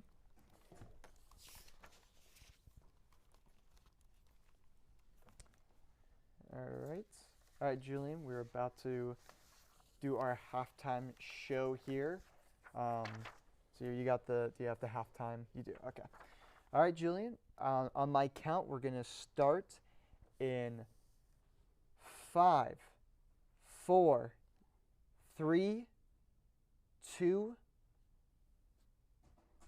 1. Julian, do you hear me? It's text. Okay. All right. All right. We are halftime. It is halftime here. Welcome back, everybody, to Stray Cats, presented by 95.3 WCU. It's halftime. The Western Carolina. Julian can't hear us. Oh, okay. Okay. Okay. We have signal on here. We have signal, what we need to press. I don't hear the radio music, Yeah, so. I do not hear the radio music either. So. So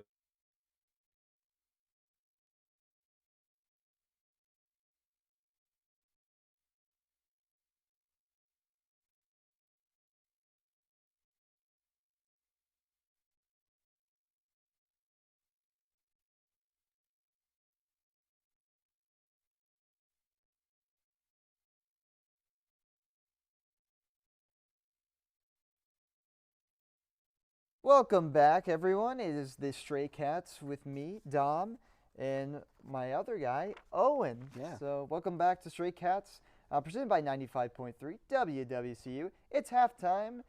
The Western Carolina Catamounts are actually leading right now, 42-37 against the Chattanooga Mocs. I mean, obviously a big thing to see here. The Catamounts were actually leading, had a larger lead before halftime.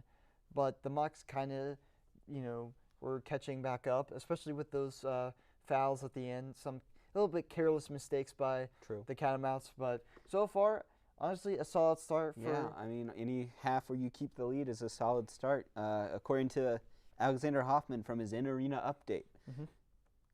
Not super high attendance. Cat Cage could use some more people. High energy start, a loud crowd. But he did say it's the halftime update. More people are showing up. Energy is high. And WCU defense has let up more than we'd like. Absolutely. But ultimately, good play so far, good hustle, and I'd have to agree with him on that. It's all been pretty well so far. Absolutely. I think the offense has been pretty well done, and, you got to make those – you've been seeing those big shots by Western as they're actually showing right now on our screen, some of the halftime traditions that they do. Well, there appears to be a baby race going on right the now. 2026 Diaper Derby. So that's some interesting halftime entertainment for those at the Ramsey Center. Absolutely. But moving on to kind of the first half highlights. We've been talking about this with Western. It's being able – we were talking about turnovers with Western, and we were talking about, them being able to find, making Chattanooga make those mistakes.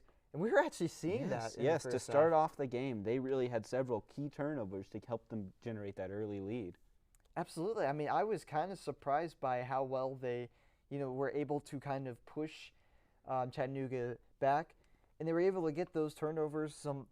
When Chattanooga, who, if we're talking about stats right now, they've been better with 3 points than us. Actually, right now, it's only just 7. Right now, it's basically the Jordan Frison show for Chattanooga. 13 points, 3 for 5 from field goal attempts. He's just kind of their best player, player of the year. So he is. He's been a handful for the defense to contain, and that's a big reason for why we lost some of the lead as we got closer on. But otherwise, they're keeping most of the Chattanooga players in check. Their next leading scorer is Smith, who's coming off the bench even. So really a solid job by the Western defense. Obviously, the ending, you'd let up a little more than you'd like. But for Western, I mean, you got Samaro, who's been leading them with 12 points, so he's not that far behind. But overall, it's been a very interesting, I would say, half for Western. I mean, we've seen them be able to take on those big time performances, but usually from their big, their two, Marcus Kell and Cord. And today, it's been not to say they haven't done anything. Marcus. He's been more on the board side of Cord, things.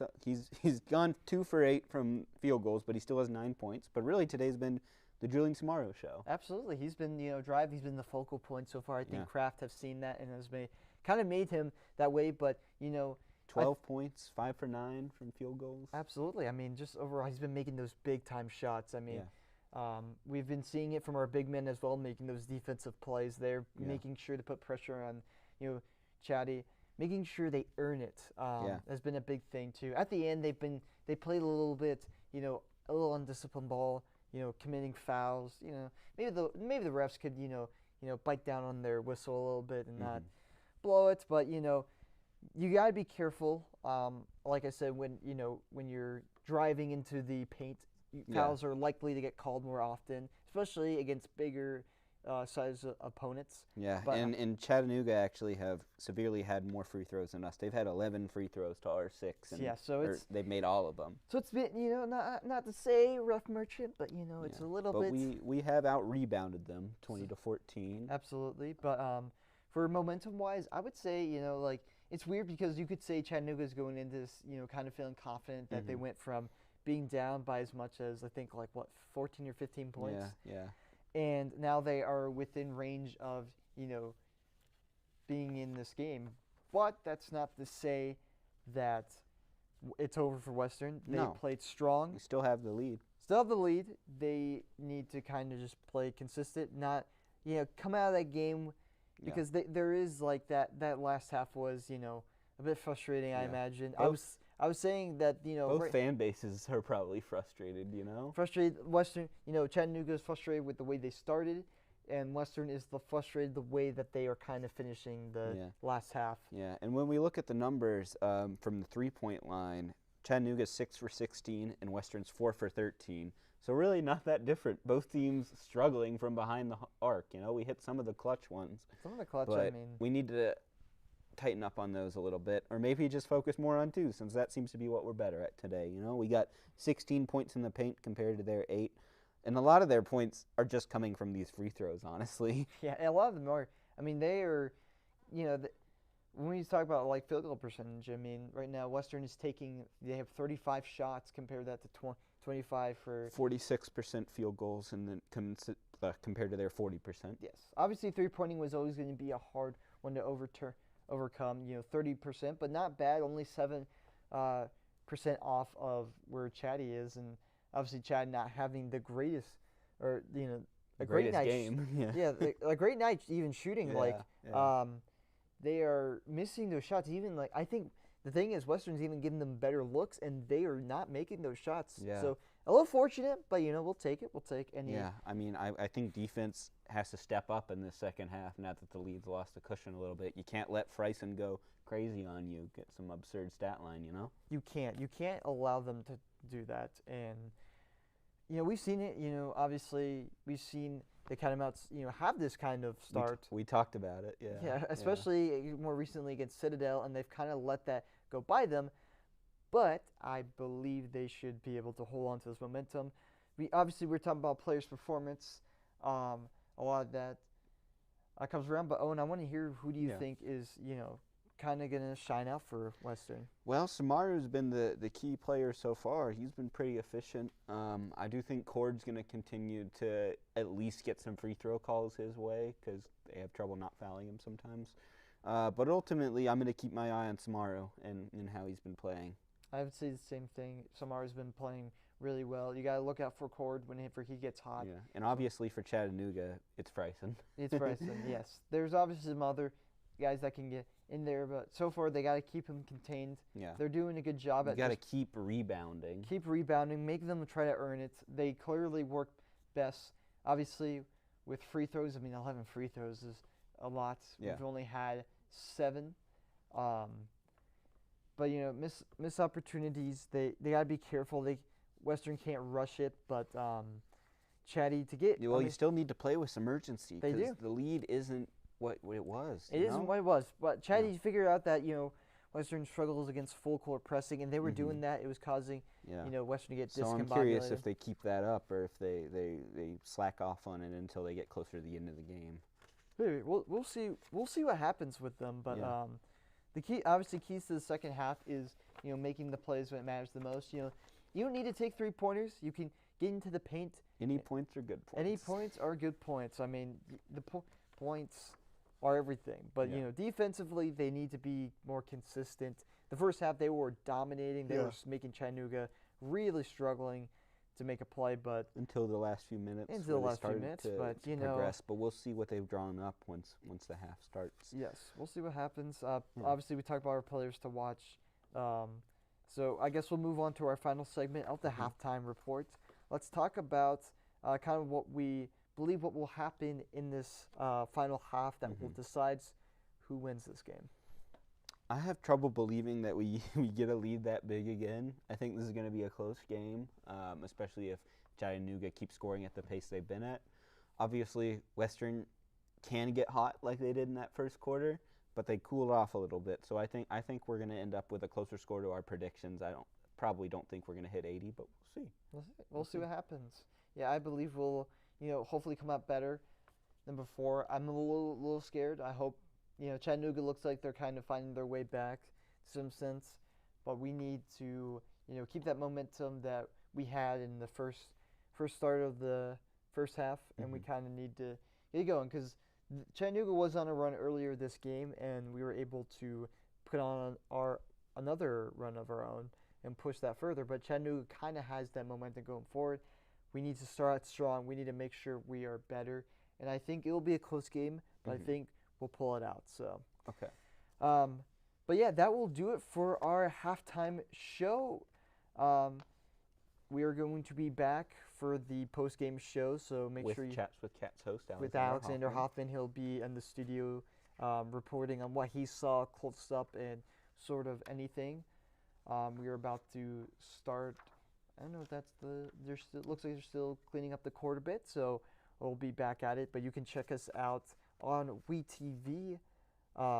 So we'll be simulcasting with them. Yep, and we'll be back online for the postgame. Absolutely. But that is going to do it for the Stray Cats halftime report. Thank you. We want to thank our producer, Julian Vanderhoof, Holly Stanley, General Manager, 95.3, Program Coordinator, Ryan Creel, and, of course, GM of WeTV, Jacob Pendergraph. Yeah. And we got Ashley back there, We got Ashley as well. We want to shout out Ashley as well. She's helping us with audio. Yeah. She's been, gracefully using her weekend to spend time with us, so we want to thank her for that as well. But make sure you tune in to our post-game show on 95.3, simulcast on the WeTV YouTube channel, and join us for WeTV because we are also commentating the game as well. But thank you guys so much, and tune in for the post-game report with Alexander Hoffman. But that's going to do it. I'm Dom Siani. And I'm Owen Fleming. Go Cats. Go Cats.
Welcome for the next half of Catamount basketball.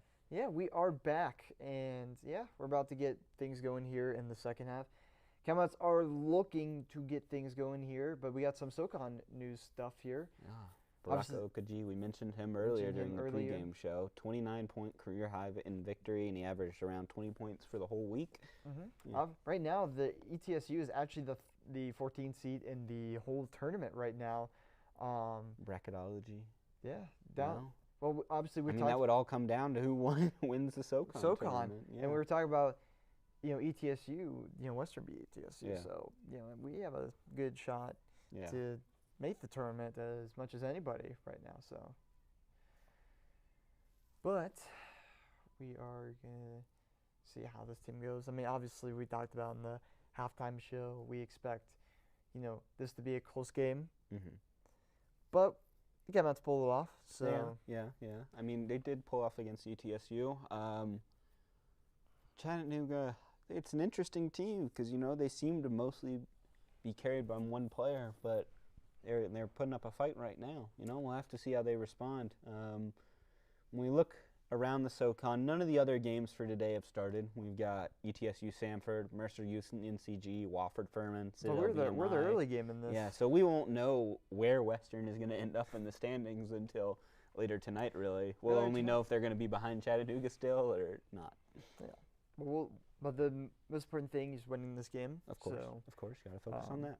So far, Western has control their destiny, so they can basically determine where they're going to go, where the high roads are. Yeah. But still, so far, a good start for Western, but we need we're to coming back onto the court now. come back on the court now. Can they, Chattanooga has momentum, but can Western, extinguish it and, bring their own momentum back? So here we go. We're about to get the tip-off here for the second half. And we'll see if players can step up a little more. I'd like to see Kel get more involved. He only has 1 point so far. So far, yes. He can do better than that. He can do better. I mean, obviously, I don't think they've been giving him an opportunity as much. No, I mean, obviously, Simono's gotten most of the shots since he's been hot. But here we go. Western has the ball going into this. Yeah. Passing it over. It's going to be Cal with the shot. Attempt. Oh, wait, but did he get the foul? But they are going to say missed shot, but it's going to be a foul. All right, so he did get that 1 point earlier through a free throw as well. We'll see if he can make both of them this time, maybe. So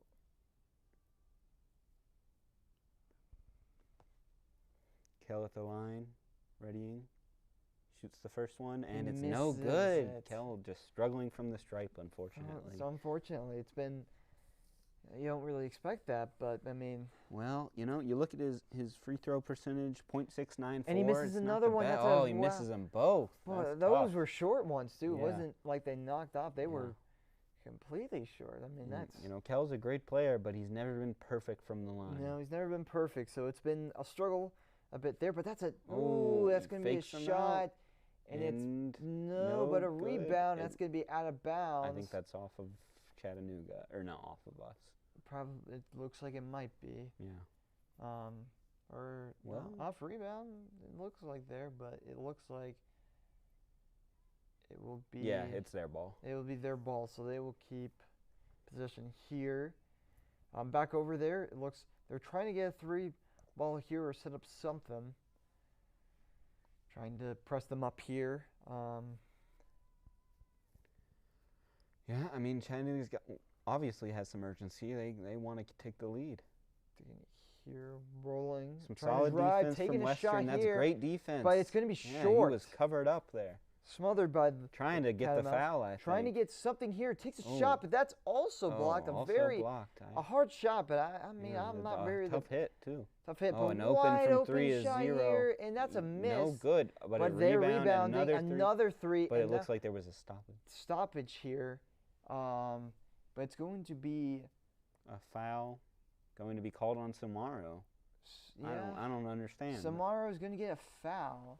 So they're going to get another try. Another 22 seconds on the shot clock. Yeah, here we go. Passes over there. Kel on paint, but he's going to have a 3-point shot. Kel in his face, and he still hits it. That's tough. They are kind of. They have now only a 2-point lead from Western. They're kind of breaking apart right now. Yeah. Well, we'll have to see how the offense handles it.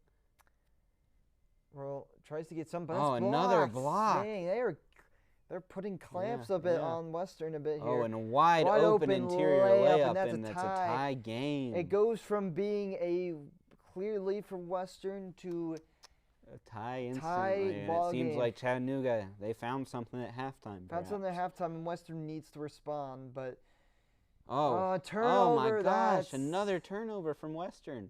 And it's a good layup. And Chattanooga takes the lead. It's the lead here, so it's a onslaught. The momentum from and that just shows how quickly the game can change. It is now a 2-point lead for the Mocs.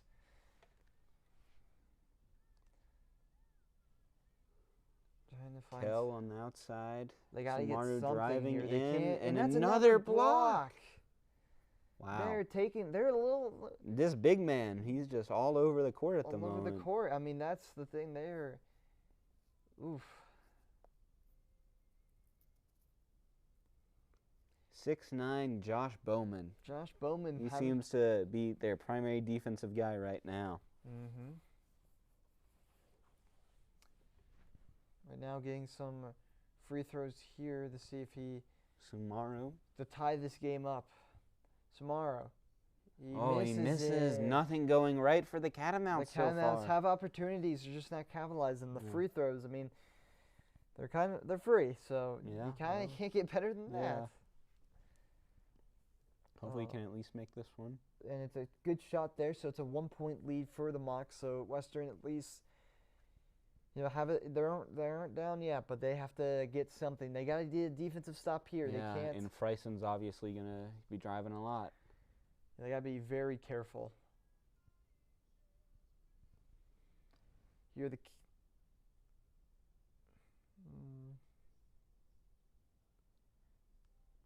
Chattanooga, that's number 1 driving in. the paint here, and it's. Oh, and they should have gotten the board there, but they didn't, and it goes in. Wow, nothing is going right now. Nothing's going right for the Catamounts. I don't know how they didn't get the rebound there. Opportunity there slips away. It's 3-point lead for the Mocs right now. About 5 Samaru minutes. Driving in. Oh, no. No, he didn't take the shot there. Back driving, but interior driving, another turnover. Oh, my goodness. And some more points. Chattanooga. I mean, they gotta cool off a bit here. They are just the Mocs are pillaging them right now in terms of just the turnovers. I mean, that was the thing that they were very safe with. Yeah, they flipped it on its head. It's the flip script now. It's now the Catamounts with the turnover issue. Number 8 trying to defend, but just gets ran into it, and just not much you can do there. Petaway trying to be defensive there, but they are just allowing them to go there. It's a foul, so it'll be a 3-point opportunity here for the Mocs to make it a 6-point lead. So, this is just, not what we wanted to see coming out of the half. A bit of a nightmare scenario for a halftime. I mean, right now, it looked like the momentum that they had is, there for the Mocs, but the Catamounts could not extinguish. Well, it can all change with some buckets. Just need to start scoring. They just need to get something going here. And they're still full court pressing us. Full court press. It's just been so. Okay, they had to pass to 3 different guys just to advance it up the court. There you go. So, at least not a turnover here, but they got to get something. They got to get points. Ford with the ball. He's going inside. He's passing it to Kell, who's also driving in. Kell makes it there. It is 49-47. And that's what you need. You need players like Kell to step up. They need some players to step up there. And a hook shot that does not go for Chattanooga. The rebound Western. And here we go. Makes it here. Cord driving. Cord with a tough shot, and he makes it, but it might have been a foul. Nope. Oh, no, okay. They counted it. They counted it there, and it will be a foul on Watkins. Okay, so it looks like a timeout was called. Media timeout here. It will be. So now only down 2. Only down? Really, only by 2. How fast things can change. Opportunity to be down by 1 with a M1 from Ford. So far, I mean, the Cats respond pretty nicely there. Yeah, but those are the cold streaks, that you do see sometimes from this Catamount team, and you want to avoid those as much as possible. You do, and that's just been the big thing here. We got a little Western ad here, so got to plug the campus. Got to plug the campus. Got a little freshman run here. Got a little pot on activity, some football. Yeah, I mean, obviously, that's not how you want to start the game when you look at the point spread now. Yeah, I mean, when you look at it's going into the top, it wasn't going to be easy. Johnson. Well, they're Johnson. We have 2 different Jay Johnsons, one on our team and one on their team. Jakari Johnson, he had like 3 points at the half, and now he has 10. So he's really taken over in this. It's flipped the script because now the field goal percentage, obviously, Western still has the higher percentage, but it's only by 2 points. So it's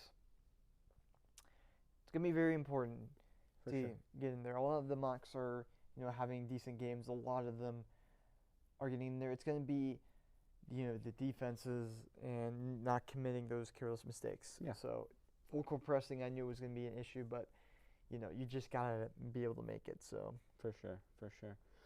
I mean, it's interesting that they figured out that applying pressure to us really disjoints our offense. I think it makes it harder to plan plays when you got all these guys in your face when you're just trying to move the court up. It does. It does make a big, just sort of a weakness for us, and we gotta overcome it. We obviously passing it, being smooth at passing, because there's no other way to say just you need the size on them, but a lot of us don't have that size, but it's in there. Yeah, I mean some of our players do, but it can be tough. It can be tough to defend, especially when you have a player of the year like Jordan Freitzen on your roster. Yeah. So we'll have to see if Western can keep on some pressure. Obviously, you hope Cord makes this free throw. You hope that they can score a little more. But we'll have to see. Indeed. Showing off a little bit of highlights, for the SoCon championship for both. And that'll be an interesting trip to Asheville, won't it? I mean, those tournaments always bring out the best in these teams. And try to get them ready for big time hoops, especially with the NCAA tournament. Yeah, and currently Western's being outscored 12-5 in the second half. So you can't keep up that rate and expect to win the game. Nope, you cannot. And they got to come out. Obviously, they're going to get a shot to make this a 1-point game. Yeah.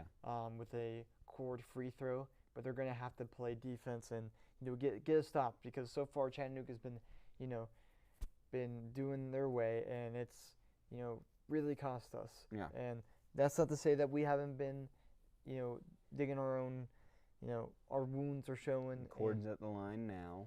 He's going to attempt this next free throw. So Cord here. Let's see here, and it's no good. Tough. You can't allow that. So now it's still down 2, unfortunately. Still down 2, and yes, so that's fortunate. They got to get a stop. They just cannot let the go here, and a wide open shot from 21, and it's good. Oh, they are making those threes. They're making this pay with those threes. The plays have just completely turned around in Chattanooga's favor. The script has flipped for Western, and it's. You would hope the halftime break would have let them kind of cool down and let the momentum kind of settle in, but so far it's been continuing. Kell driving. I mean, from what the first half is. Kell getting double teamed. Where is the foul? But still, a wide open shot, and it is good. All right, so they double teamed Kell, but it left Petway open. Your Petway back on it. So now 6 only points. down 2. With 52-50 for the Chattanooga and a Mocs. rebound and from a rebound. Western. So finally, some stoppage here. Finally. the offense has the chance. But is that a charge? Is that a charge, or is that a blocking foul? And look here. It'll be a personal foul on Watkins. Okay, so it was a blocking foul. It'll be a blocking foul, and it will be some. He didn't have his feet set, so no charge there. No charge there. And yeah, they're looking over to Kraft. Doing a substitution. Giving them some substitutions in. Yeah. So Western seems to keep about primarily 5 minutes into the game right now. 15 minutes to go. We are trying to find something here, so we'll be seeing them. They can at least get a tie here, but they will. Trying to get a 3. It looks a little. Maybe even 20. a 3-point. Kell's going to go for 3. And he makes it. Kell's starting to heat up a little bit. So back in front are the Catamounts. 53-52. That's a solid lead. I mean, not as good as the one we had in the first half. But we'll take it. Great way to respond with momentum swinging a bit farther. But that's a 3-pointer. Oh, and it's in. Oh, it's good, and it's going to be. Cord just did not see him and wasn't able to close in fast enough. No, he was not. But let's see if the Catamounts can get something here. Better way to response. They look like down 2 at the moment. Down 2, but they're looking. Petway passing it up to Kell, who tries for another 3. It goes in and out. Goes in and out, but rebound by Catamounts. Back over Kell. Back to Kell. Back to Petway. Petway for 3, and it's he good. bangs it. It's so that gives 56-55. The 1-point lead again. This game has really stepped up to be a pretty exciting one, hasn't it? Here it is. Oh, another open 3. Open 3, and it's good. And this oh my goodness. Can we defend the line? Anyone? Everybody is trading blows right now. Let's see if Western can do anything. Oh my goodness. Kell passes it to Cord. Cord for 3. It's good. Bang. Wow. No. Trading 3-pointers coming from each side. And I think we're going to get ourselves stoppage here. Maybe a timeout. Almost halfway through the second half. Man, like that entire. That was an interesting game. I mean, they just went back and forth. Back and forth. Point up for Western right now, 59-58. With 13. And really impressive response. Obviously you don't want to give up the lead at halftime, but you come back, you keep control, and now we'll see if they can do it. We'll have to watch as they get back on offense. We'll have to see how this goes right now, but it's going to be big here. Only a 1-point lead, so any points shot there, and it's there good. Some more points. It's Chattanooga makes that shot. It is 60-59. 1-point lead here. And that was Friesen. He had a push off, but they did not call the foul. Call there, so a little roughy there. But here we go. They got the ball back. Kell at the 3-point line. He's trying to drive, post trying to up. go. He's been having a good half, and it's continuing. Yeah, and with that's an some more and points. 1. So it'll be 61-60. Let's see if he can get the free throw. Hopefully woes. he can. Court appears to be chatting with him a little, being like, "You can make this. You can make these. You can make these." Yeah. So, teammate there trying to get each other's confidence up. Yeah. So it'll be Marcus Kell at the free throw line. Let's see if he can make this a 2-point lead. Tough game from the stripe. Only one made so far, but any points help. So any points helps. You know, it's not the. You gotta keep that confidence level up. And he's been seeing it. I mean, free throws have been the issue, but man, he's been scoring. This has been his half so far, and Kell he makes does it. make it. He makes it. So it is now 62-60. Timeouts by 2. With 13:13 to go in regulation. So we'll see where these teams are going to go inbound the play for Chattanooga. They're going to have an opportunity here to tie or take the lead. So looks like we're attempting a small double team strategy. But we got to be careful because they're going to get those good looks as well. A little mismatch. He's on a guard. Guard they there. Pass So it to the big bigger guy player. right there. Make sure, if you're going to leave someone open, the guy's moving there. I can see some movement from Chattanooga. A three-pointer here, and that's good. Oh, that's a good shot, and that was a wide three. That was a good shot. That was a dang good shot by Brennan Watkins. That's going to put them up by 1 here. See if Western Kaba can considered a post up, decided against it. Here we go, 2-pointer. Samaru's cooled off a bit. He's hoping to maybe score some more. Here we go, and it's going to working. Trying to get something here. Trying to work in the paint here. No one's gotten open so far. Number 4. Or trying to see something. He gets the shot, and it's good. And that's Justin Johnson. He's continuing. Johnson. I think maybe we should keep playing him. 9 All points, he does is 4 score. for 5. Yeah. 9 points, 4 for 5. Cats by 1. Here we go. We got ourselves 12. He stepped out of bounds, but it looked like he got it passed off before then. Here we go. Oh my goodness! Here. Chattanooga working. They're trying to get some more threes since they've been hitting him. Brennan Watkins, he's really attempting. Really working here. Yeah, he passes it up. Shot. And oh that's my gosh! Good. They can't miss. Miss from there, but that's wow. My goodness. And that was a shame after such good defense on Brennan. I mean. Yeah. So now is a 2-point lead here. Let's see if Western An working. Inside pass from and that's Kaba. Good. Wow. Tied game. At this 66. game has just been really entertaining. We're not even 10 minutes left. Yeah. This game might breach the final. Driving in, passing outside. They're trying to get it to Brennan Watkins again. Here we go. He passes it up. Brennan Watkins, he goes for 3 again. And it's in good. The foul. That's a 4-point play. Western just. And that's why Johnson maybe doesn't play as much. Maybe he. Unfortunate foul to take there. You can't foul a 3-point shooter like that. You can't. It is without some of the starters are out, but right now it's Chattanooga 69 to Western 66, and we've entered a timeout, it looks like, from Tim Kraft. Indeed we have. We are moving into a timeout right now. It's 69 to 66. I mean, the offense has been playing well these past few minutes. You just hope the defense can step up now. Step up, we can't play consistently at both aspects. Just, you give me some consistent defense and some consistent offense, please. You got to be able to just consistently do that. And Wade Chattanooga's been doing. They've been taking the hits, but they've been delivering the big punch. I mean, we talk about 3-point percentage.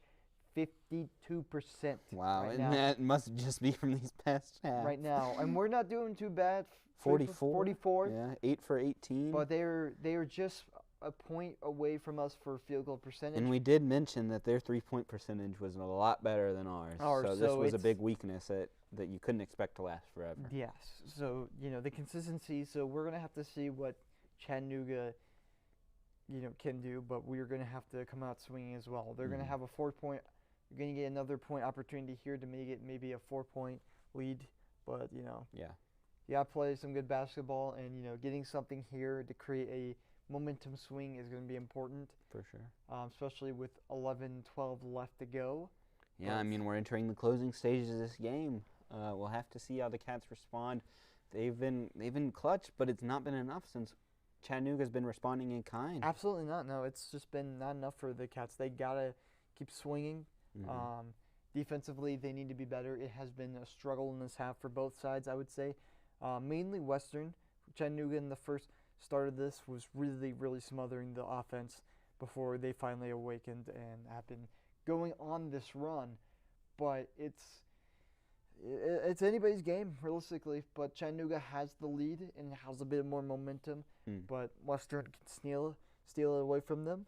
Yeah, I mean, only down by 2 or by 3. By 3, possibly 4, depending on free throw. Depending on that foul. That was just a tough shot. That's the last thing you can afford to do in that situation. It is a tough shot. It just, you need to be disciplined. But they're right now showing the cat cage. Is there an Alexander Hoffman? They just covered up where he would be sitting with the graphic. So unfortunately, not hard to tell. But I'd assume he's there. He's giving us updates via text. Oh, so. Did we see him? I can't tell. It's too far away for me to focus. Yeah, I can't really see either. But back at it here, Chattanooga's going to be given a free throw here. Yeah. And we're going to see if can hit this one. He's pretty good from the line, .857. So we'll see if he's able to meet it here. And the shot is good. It bounces off and in. So of course. Well, 11 lead changes in this game. So I mean, it's been a classic. It's like an NFL playoff game right now. But moving, then there. Full court press. That was close. Full court press almost got us there. Yeah. So Maru lined up at the 3-point line. Here we go. 22 driving in. Big pass there. Working. Passes over working. Diamasi, he tries the lob and it's good. It's good. That's Johnson again. That's 11 for Johnson. Wow, he's been having a great game besides that foul. Yep. And now it is a 2-point lead, but they need to get some stops here. They haven't been able to get a good defensive stop. They can't allow any threes at least. Can't allow threes. That is a foul there by Johnson. Yeah, it looks like Johnson just kind of ran into him and might have. Well, he's getting up with some help from his teammates. Luckily, it doesn't look like he might have been injured. It doesn't look like he's. Yeah, he's back. He's getting back up. So might but just been that was just trying to get into a case of failing to stop. I think failing to stop. So they'll have it's not a shooting foul. Not a shooting foul. So luckily, they aren't in the bonus yet. So and they're just passing it to Brennan Watkins a lot. They're thinking he can hit an open 3. Hit an open 3 here, but they be careful.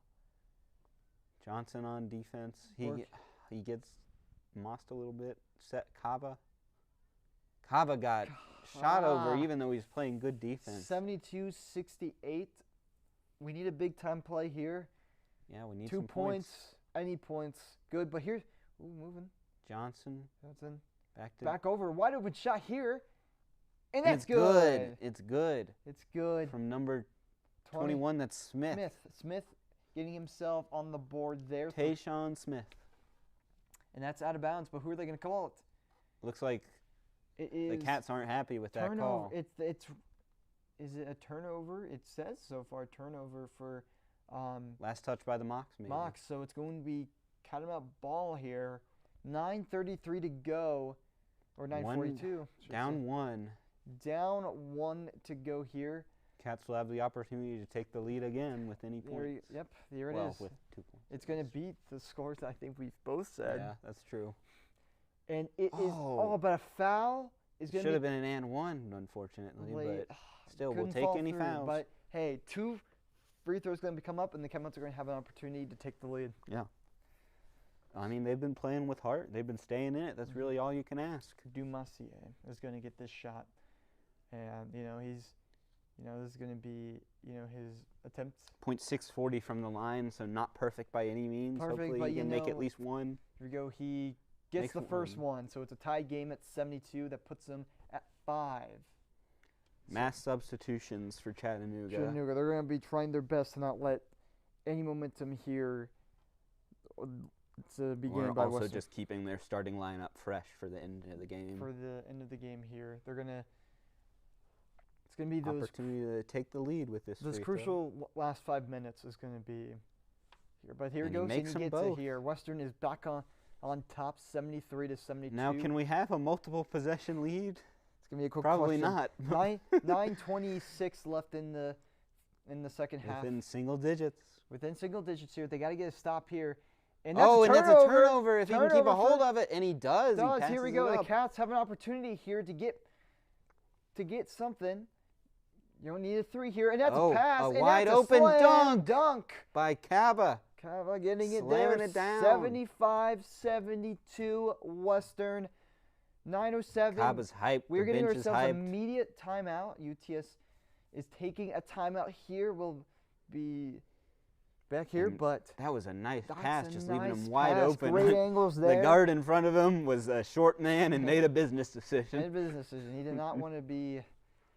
Did not want to be on a poster one day. No. But Those Kaba posters go hard in Go Western hard. dorms. yep, Western dorms, you know that. Yeah. But commercial break here. But so far, a good response by the Catamounts. A 3-point lead. Way better than our last time we talked about Yeah. this. We were very disappointed in the way Well, they that's the started. way they opened it up, but now they've been playing well. But they are coming back swinger. They're playing with adversity. We've been talking about how this team is a very, very adverse team. They play, they have an underdog vibe to them. They do. I mean, no one saw them beating ETSU last week. No, they don't. I think that's one thing that Coach Kraft really, puts into this team, that they are playing, Yeah. with their confidence, playing with a chip on their shoulder. Like, last year's not where they wanted to be, but this year they have a lot to prove and a lot to answer. And so far they are, showing that. Kell ended up having a pretty solid game. He's got 9 points, 5 rebounds, 5 assists, so he's impacting stuff. Diomasi, 6 points. He hasn't played as much. Cord, he's got 14. He's 4 for 10, 1 for 3 from 3. Samaru's still our leading scorer with 15. And off the bench, Petway has really stepped up a little bit. He's got 9 points now. He hit some of those clutch threes to bring us within a close distance. And Johnson, he's 5 for 6. He's been off the bench, and while his defense, it can sometimes be a little bad, he has been scoring a lot. He has been, that's been a big thing there. This game, Johnson's been a big game, but Samario's also been playing pretty well, 15 points, leading Western. Dada's having himself pretty decent, 5 rebounds. Kell with the assists. We're talking about the percentages right now. Percentages back up to a 3-point lead in terms of percentages there. Obviously, Chattanooga's leading with three-pointers. We're not far behind, so that's good. I don't expect us to really win the percentage contest there, but at the same time, now we're back to the cat cage actually right now. I'm trying to see if we can find Mr. Hoffman. I think he's right behind that security guard. Oh, man, he's covering up our boy right there. Yeah, but Alex there, he's been reporting with us via text, and he'll be on the post-game show. On 95.3 WCU. Simulcast, but you can stick here as well. They were waving there. But we're going to be back in action here. 75-72, 9:07 to go. Cats on defense here. Cats so on they defense. They got to keep the momentum here. It's been trading blows. So both defenses have been struggling to keep, sort of momentum back. But, I mean, Western points. 30 points in the paint from Western. Yeah, that's really important. And I think we had more fast break points in the first half, but they had those transition threes. That's a big shot. He makes it there. Dang, that's 7-5. That's number 20. Can't allow that. Number 21, was it Mahal? Oh, okay. They just passed it out of bounds. Well done. Trying to avoid the full court press. So the ball is back to Chattanooga. So a careless mistake there. Yeah. It's been big stories. That's been the issue with Western. Oh, behind the legs pass, or between the legs pass. There we go. Chattanooga trying to get another three. Oh, he's open. Clunk, though. It's And a miss, but it's a foul. I would say that's off Chattanooga. WCU rebound, but it's, that's Western ball. Yeah, it will be a Western ball.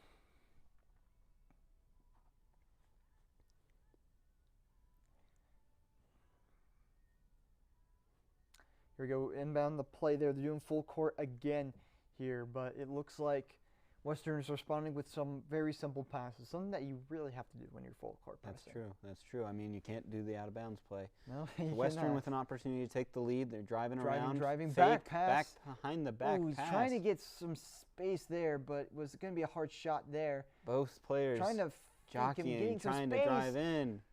And it's no good, but did we get the rebound? We did. And moving here, they're in the paint. I mean, any driving, they're really muscling their ways, but where is the foul? But a rebound by Western, it's no good. And we fouled them at the 3 possessions and just couldn't get it done, unfortunately. Dang. I thought that last one was going to go in, but no, it just rattled out. So it will be a foul coming up here on Johnson. Yeah, that was like 3 looks. They couldn't make any of them. 3 looks here. I'm trying to see if there might have been any. Justin just couldn't get it up high enough. Little. And no one was accurate. No one was accurate. And then there, a foul, unfortunately. So timeout coming out here, but less than ideal. 7 minutes 47 seconds to go. Yes. So it's going to be going down to the wire. Going down the wire, indeed it is. So it's been tough, but nothing's easy. Western, right now Chattanooga's been committing the most fouls, so they're more close to putting us into the bonus. But you kind of need more consistency from that. So far, Chattanooga is beating us now with the field goal percentage, but it's only by less than a point. So it's gonna be hard. They're making those threes. It's gonna be hard. They gotta be very conscious with defending. I know they love the double team, but as we have seen, it leaves them open sometimes with the zone defense. They're getting those looks. I find that same issue with the Miami Heat so many times. So, but yeah, we got 7:47 to go in what looks like to be either the game or even regulation. Oh man, overtime would be interesting. So if that does happen, coverage will continue, obviously. Yeah, it will continue. We'll do a half overtime report. We won't have Alex for that one because he'll still be at the game for that. But we will have him whenever this game ends. We hope rather sooner than later. We'll see. But a Western win's a Western win. But so far so good. It'll just be interesting to see how they close it out, if they're going to focus more on threes or inside.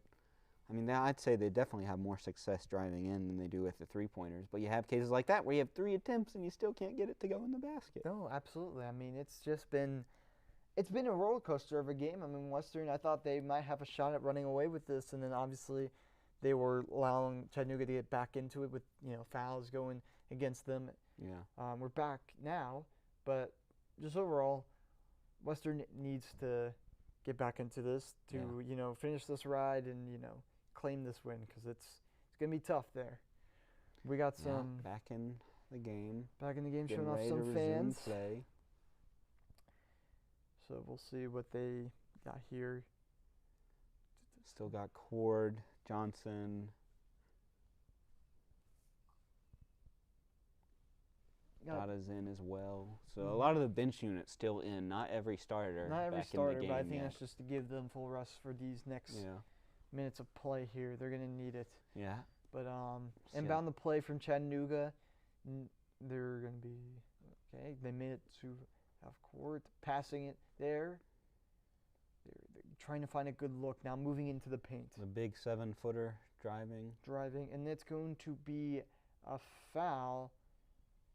On a Western foul. That's going to be on Dada. So that's going to be the 6th foul here. What can he do? That's going to be Dada. He elbowed Dada's him. Gosh. 2nd foul of the game. Yeah. But back in the three-point line. They're going to be careful here. Good job closing out. Closing block. Is that going to be a foul or a block? It's going to be. Is that a foul? Looks like it. Yeah. Looks like it's going to well, be. I suppose better than 2 easy points. Well, yeah, it's going to be 2 easy foul. That puts number 6, I think. We still are not in the bonus, so that's probably helping us out at the moment. At the moment. Both are fouls. Both teams have 6 fouls. Yeah. So 6 fouls here. Oh. Dang, Dada almost generated a turnover there, but unfortunately rolled out of his hands before he could pick it up. It's going to be State Chattanooga's ball. See if they can get something here. I mean, so far Western, it's just, they've been keeping Chattanooga from scoring now, but it's going to be a matter of, can they go? That's a clean shot, but he misses it. A rebound by Western. Western's got the ball back. It's going to be Cord driving in. He passes it over into the 3-point line. Trying to find some looks here, trying to get some space. I thought he might have.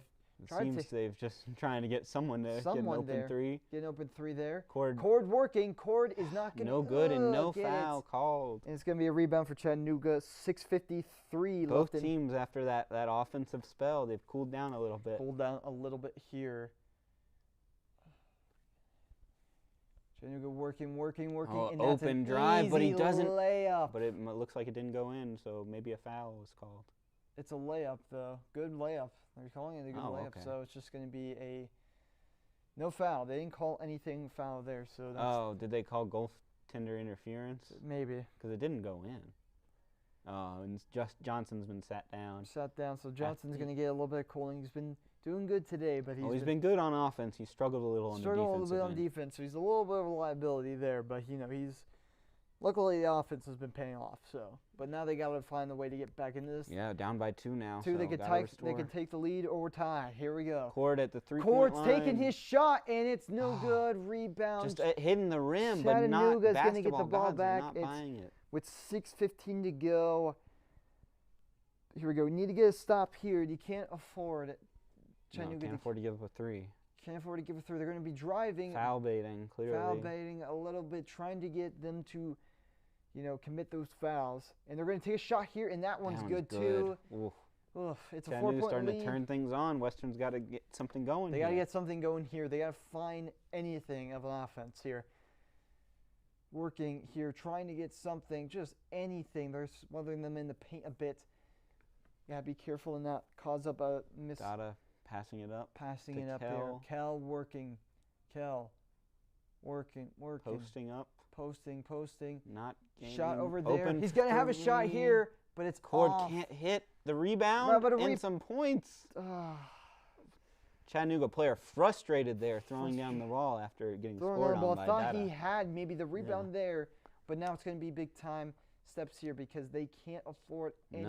No, you're still down. You're still down big here. Chattanooga they working. don't seem to be particularly. And getting a off screen. That's and that's good. a hit 3. I mean, just tough there with that screen. He wasn't able to cover him. It makes it 82-77 Chatty. And it's 4. Yeah, that's brutal. Gotta do some scoring. Left in the half. So 5-point lead. They gotta get. They just need to find that momentum. And a turnover. That's a turnover. Oh, they're saying it off. That is ridiculous. They might have to look at that because I don't know if that was a turnover off of Western. It looks like it was. Let's see here. Well, maybe not actually. Maybe not, no. I don't think it even touched his hands. They did but not no, touch that it. is a turnover. Samaru just didn't pick up the pass, and that is a mistake you cannot make in this stage of the game. No, you cannot. You got to be able to hold down. And Western right now, they're kind of losing ground here. They are. They block. But okay, a block, nothing. No foul, so no they'll foul. have a chance here. Big time. They got to get Kel something. advancing it. They got to find momentum here. I know they want 3-pointers, but any points. Any points is good here, but they're going to get a good look. They're not going to take it, though. And that is off, man. That one should have gone in. But it's going to be a foul here. Okay. So foul, they're going to get. But it's Dada, and Dada's not our best free-point shooter. No. Or free throw shooter. No, but it's going to be Dada. It's going to get some looks here. As Western is now in the bonus.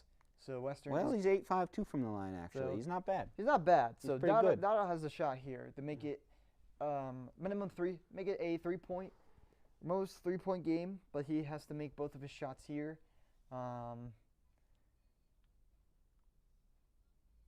See Preparing. Here. He's taking his time here. Takes the first shot. He makes it. Good. Rattles it in. So it's now a 4-point lead. If you can get it down to 1 possession, that'd be huge. Huge here. Chattanooga making a substitution, bringing in Freisen. So they're looking to close the game out with their best player now. Indeed.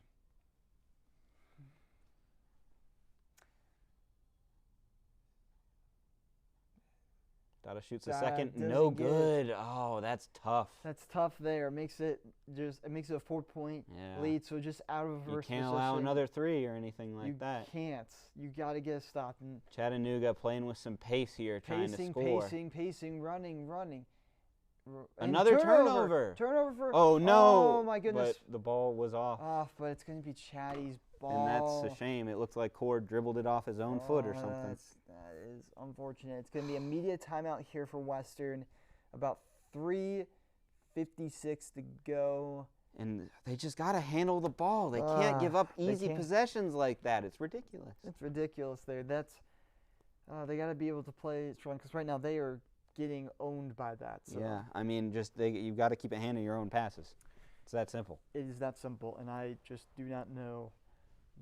Yeah, I mean, it's going to be a tight game. It's going to be You a know, tight game, still, but still 4 minutes left. 4 minutes left, anybody's game, but you can't make those mistakes, and it's you got to get a stop because eventually Chattanooga's been spot on with a lot of their offensive plays. I mean, they made turnovers too.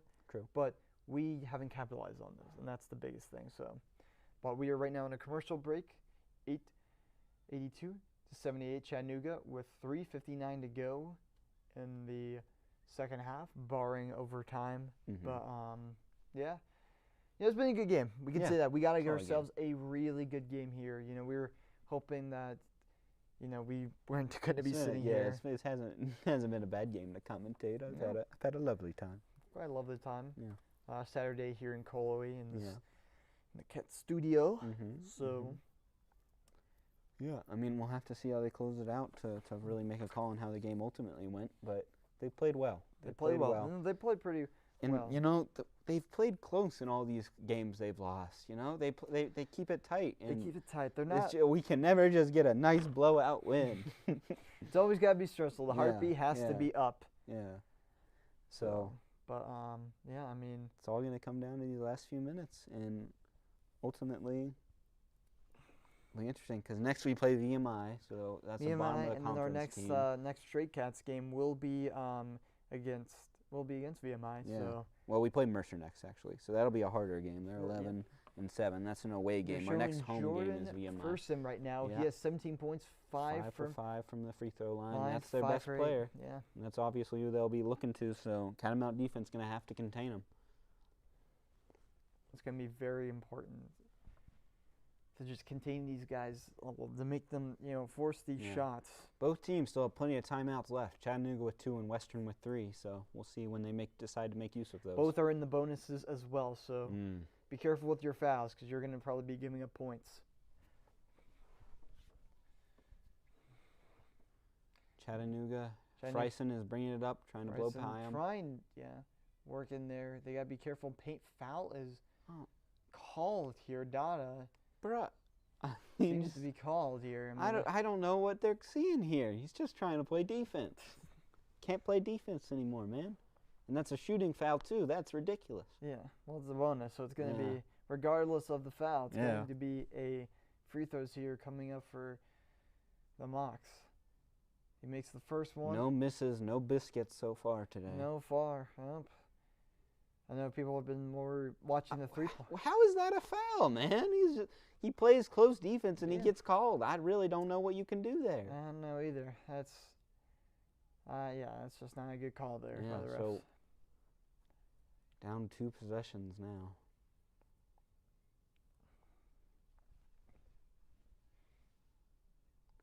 Western's got to get some points now. Got to get something here. Move here. What the heck was that? The full court press almost turned it over again. Man. It looked like he was trying to take a full court shot there.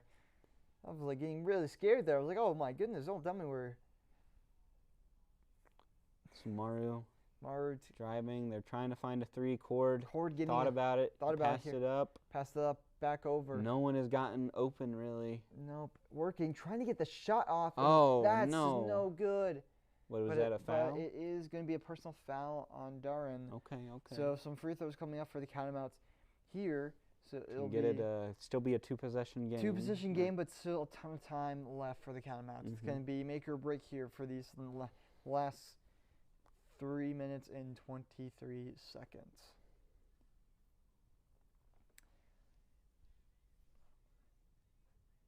It's going to be Donna, so he's going to have to careful. He misses the first. Oh my gosh, he misses it. That's a shame. He misses it. Dada when he said he was decent from the free throw line, but he struggled today, unfortunately. Cord playing defense.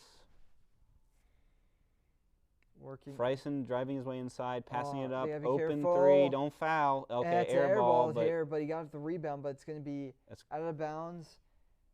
And so far they're thinking. I think they're saying it's Chattanooga's ball. Western's players are asking for a challenge here. See if they might get it. Looks like, yes, they're going to monitor. They're going to challenge. They're going to look might as well use one of those timeouts. going to be a. Excuse me. It's going to be a review here for that. Is it off of Chattanooga or is it going to be a? Yeah, looks like they're pulling up the replay Like now. the call on the field or the call on the court is a possession. He stepped out of bounds with that, and then he threw it off his own teammate. I don't think that's off Western. Yeah, so that might be overturned. They have a good argument for it. Yeah. We'll see what happens here. We know these reviews can take some time, so. Take some time to see. Yeah. All three refs reviewing the footage. Got to make sure they make the right call. This is an important thing. Yeah, no. And I agree that it was off the leg of one of the Chattanooga players. I don't think that touched cord. I don't think so either. I think it should be Western's ball. To see if they can get back into the slump. They need to get something going here. They need points to at least make it a 4-point lead. You know, not crucial moments right now, but see here, where are they? Making the call. I think There's Alex Hoffman. I think I see Alex Hoffman. He's very focused on focused on this game. So they're going to say Western Carolina basketball. So the Cats get the ball. Will stay. So. And their coach still mad at the officials. So yep, it will be a. Oh nope, it's staying with Chattanooga. Chattanooga. Okay, they keep the timeout and they still have a challenge, but it's, I'm trying to think. Okay. So it's still our ball. Okay, it looks like it's still our ball. Yeah, it's our ball. I was about to say, I was like, they can't be Chad's. All right, so Western going to get on an inbound play here. Yeah, I mean, you've got to try to get within 3 at least. It's going to be a tough time, but they seem to do it. There's going to be about less than 3 minutes to go in possibly the game.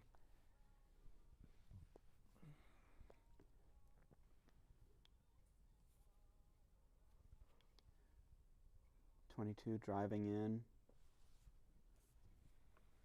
Trying to figure out. It's in. It bounces in. Finally, some luck on the rim. 4-point game for Western right now with 2 minutes. Important defensive possession here. Less than 2:30 to go.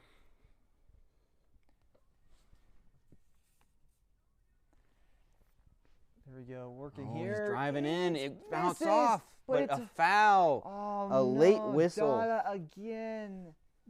Dada can't buy a defensive stop. Fouls on Dada. Poor guy. He's getting. Late whistles, man. That is a late whistle. It's right as the ball was falling before they called it. I'm not really the biggest fan of that, too. Mm-hmm. Blowing the whistle when we're just trying to do it. It's ticky-tack, man. Yeah. I understand you want to make sure that the guy can score. And he misses it. So it is now still a 4-point game. Still 2:14 to go. And, of course, the jinxed by the commentators. Right here, Biscuit is on the line here, but unfortunately he makes it. So no miss for Biscuit, unfortunately. Sad. Well, 5-point game. 5-point game, though. Still 2 possessions, but not out of the ringer yet. Yeah, full court press still. They're going to be trying that. They need to be careful. 2 minutes left in the game in the closing stages. Here we go. Both teams plenty of timeouts. When will they use them? Trying to take Cord for 3. Shoots a 3. Oh, and it bounces off. It hit the rim, but it wasn't close enough. But could not follow through, and that's a shame for that.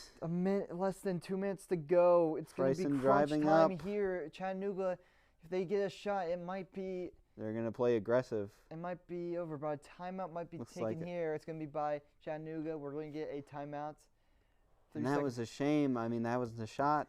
That was the shot that possibly put the game still within reach, but they got to be careful here. Got to get a defensive stop now. You can't let them score again. It's going to make things real difficult. If they make a shot here, it could spell the end of the game for the Catamounts if they're careful. But never say never. But, man, it's been quite interesting. They're showing off a little highlights from his Kel's 31 career Point. high points last game Last game. when we played UTC, but UTC. not as well tonight, unfortunately. Some missed free throws have Missed really free came throws. back to haunt us. Haunt You know, us. I can count at least 4 points that were left off Yes, the we board are from free throws. 61% If we had made the free throws, we would be up. Yes, we would be up right now. That's 90. Compare that to Chattanooga. They just missed one. Missed one. It is 94% from Yeah. free throws. So, yeah, big struggle time for us. They've been getting the guys who can't really make them that well. But, I mean, Kel's been having a bit of a struggle night in terms of the free throw department. Yeah, well, 2 for everyone, 5. a lot of people have. Dada did. Defense, got to make a stop here. They're trying to get a 3, passing fast-paced. That fast-paced offense. I mean, Double teaming. Is that the rebound? Catamounts. Clean. clean All right. rebound here. Got to score. Less than a minute 30 to go in the first half, or second half, I should say. Cord trying to get open. Kel trying to get open. They're passing all around. They're trying to get something. But that was blocked. But is that a foul? that's a personal foul. Foul on a three-pointer. That's a three-pointer. Oh, but it looks like that was a pointer Sumaro. there. Sumaro, the MVP of the game so far for the Catamounts. Oh, they're going to look at the replay. They're accusing him of a kick-out. Let's see here. I don't know. The leg kick might. That's not good. I think Sumaro knew that too, but. Oh, but are they going to give it to him? No, I think they might. Oh, look, they're giving it to him. Okay. I don't know. All right, we'll take it. Hurry up and shoot those free throws before they review this. I didn't think the kick out was that obvious. I didn't think he really kicked it out. I think it was just the motion of his legs. Yeah. All right, 3 shots. So 3 shots. So it's going to be a 2-point game. If he makes them all. Mm-hmm. You know, we don't want to count our chickens before they hatch. No, we don't. It'll be. I mean, here he goes. Makes that one. Makes the second. It will be. Yes. So it will be either. Can be a 3-point game. Put them within 1 possession if they make this. Yes, here he goes. So the last shot. The last shot here, it's no good. Oh no! It'll be a that would have been a. Oh, now it's you gotta make that. You gotta make 3-point. that. You can't give up. No, you can't give up anything really. You're just gonna put you out of reach. Reach here, but be careful here. Taking a shot. They're gonna be backed, but they. Trying to work here, trying to find Frasser driving in. That's a for 3, and it's good. In. Oh my goodness. That's from number 21. And that's tough. That is a killer. That's a killer there. No one on him. He had space. Got on him, but he didn't really. But he wasn't on him, but he didn't contest. Space. Yeah, there was a lot of space to get that ball up there, and that might just. That might put this out of reach. Cats are gonna have to score 3 quick and then foul. And yeah, it's. I mean. A good game, but ultimately. It might be. I'd say Chattanooga was just a little more clutch today so far. They made their free throws. They made their free throws. I mean, their late they shots. beat us in the stats. You know, the only ones that we came close to was the field goal percentage, but free throws, 3-point percentage, everything. They've been better going in the next half. I mean, you know, if you look at the free throws, 17 to 21 free throws. So it's not a matter of refs. It's just a matter of us not making them. Those careless mistakes might have cost us a hard game. Obviously, schedule. We look at Western schedule. They're about to play Mercer, then VMI, which is when we'll be back with the next Stray Cats. Stray Cats will be back. We'll be finishing out. We'll be doing Stray Cats throughout all of January. And heading back to ETSU. On weekends. So stay tuned for us on Saturdays for Stray Cats. But, yeah. Yeah, I mean, got to score some points and quick. Otherwise, this game will be put out of reach fairly quickly. It will be. That 3-pointer was just a killer. That's a killer. Dagger, they could not allow that to happen, and unfortunately, they did. Yeah, worst-case scenario. And it's going to be. You got to score in like 10 seconds if you want. But in case we do have a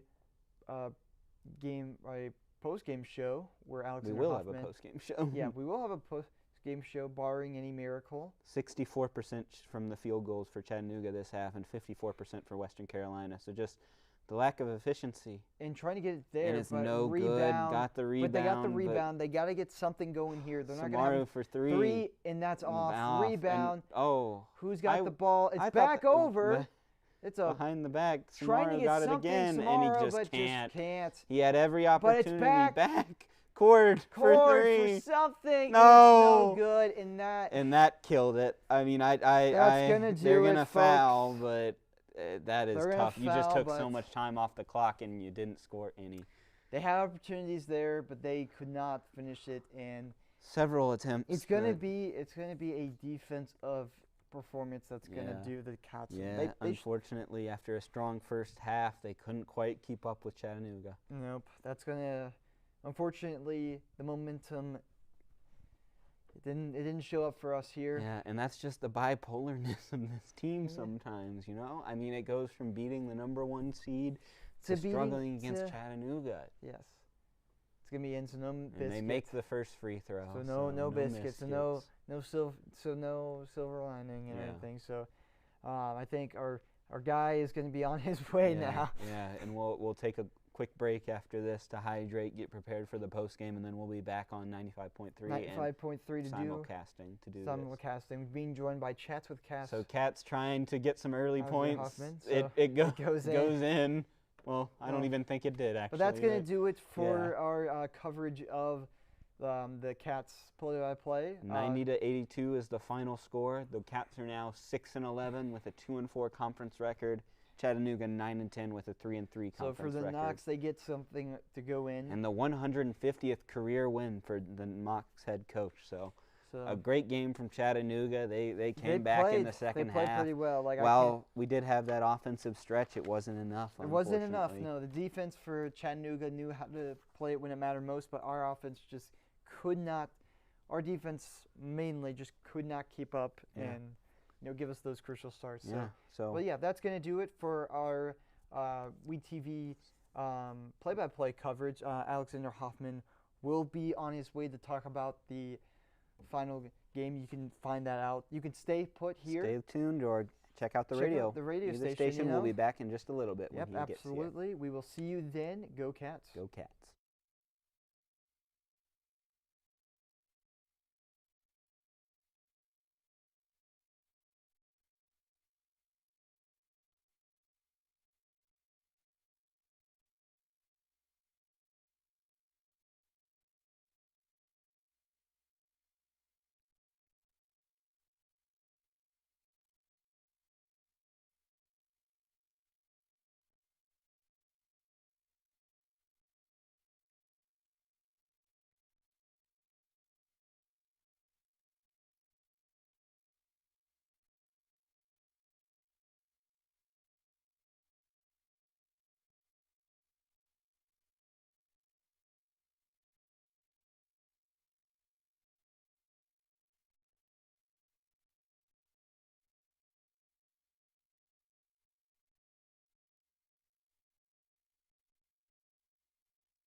1. Welcome back to Stray Cats, presented by 95.3 WCU and simulcast with WeTV. The Catamounts, unfortunately, lose a bit of a heartbreaker to the Chattanooga Mocs. A big game drop there. They lost 90-82. But, you know, it happens sometimes. But we're here with, actually, our guest, Alexander Hoffman. Welcome, Alex. I'm Dom Sandy. Joining me is, of course, Owen Flumman, Stray Cats. So, yeah, I know, Alex, you had a different view than us. You were at the game, seeing it from the cat cage. So I guess we'll start off with, how was it? So I think this was a heartbreaker, like you said. I think this is one that we'll have to come back from. But in terms of being in the cat cage, I was front row. There was a decent amount of energy considering we have a 3-day weekend here in Cullowhee. So I'm not entirely shocked that it was a little bit less in terms of people. But you know, big game.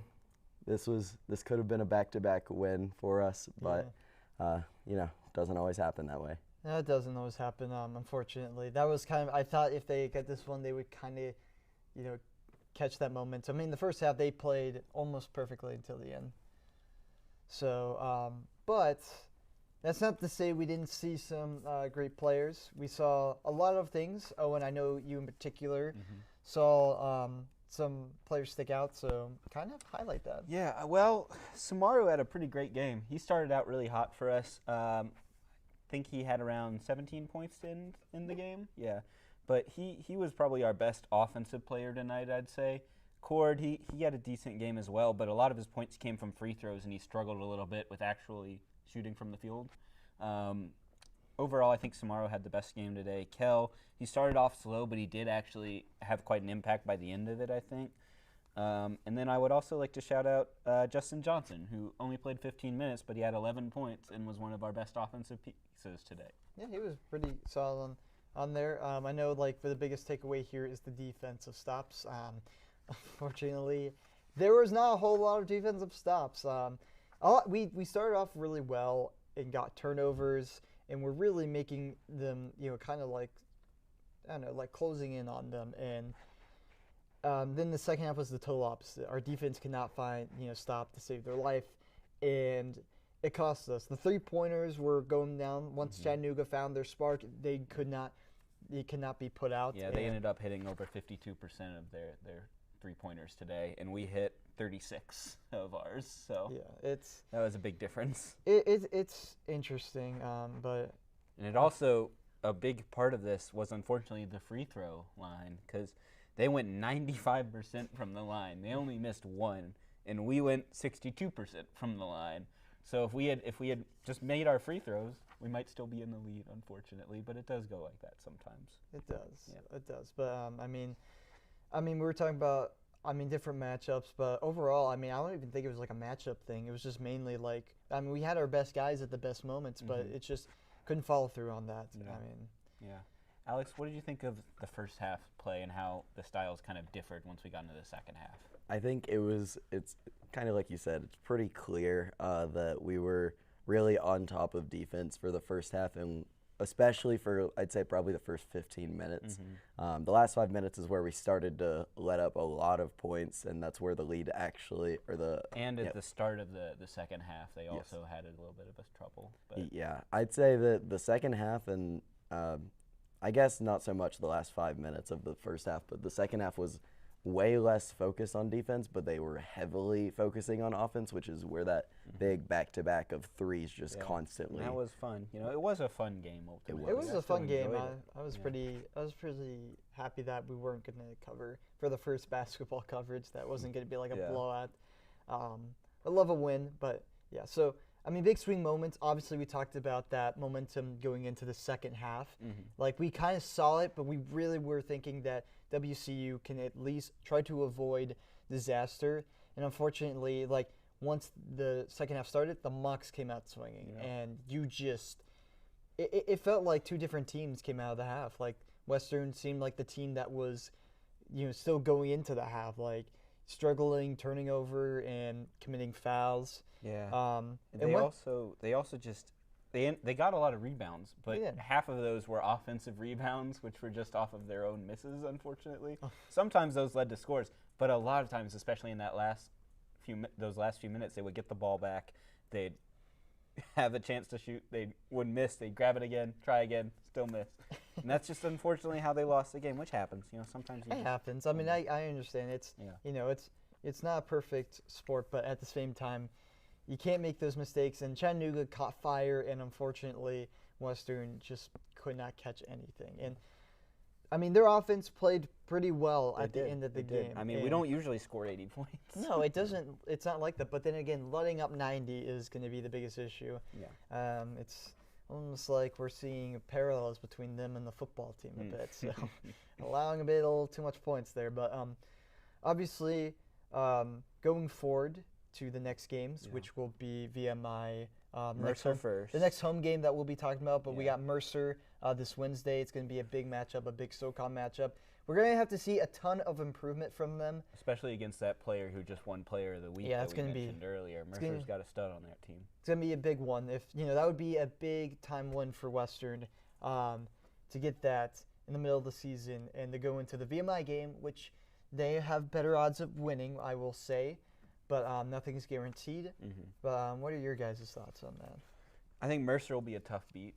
You agree with that, Alex? Yeah, I mean, it's so hard to really tell what we can expect from any of these games because we managed to pull off wins, seemed like pretty easily against Furman on the road, and which was the number 2 at the time. We beat ETSU at home, number 1 at the time, and I think probably Still still. is number 1, yeah. But then we lose the game to Citadel, and now we lose this one. So I can't for sure say, but I think that Mercer, we will put up a big fight. We tend to play to our competition a lot. Beat 'em. And if Furman beat Mercer and we beat Furman, that means So we will beat have a Mercer. the logic, yeah. It's how it works. Yeah.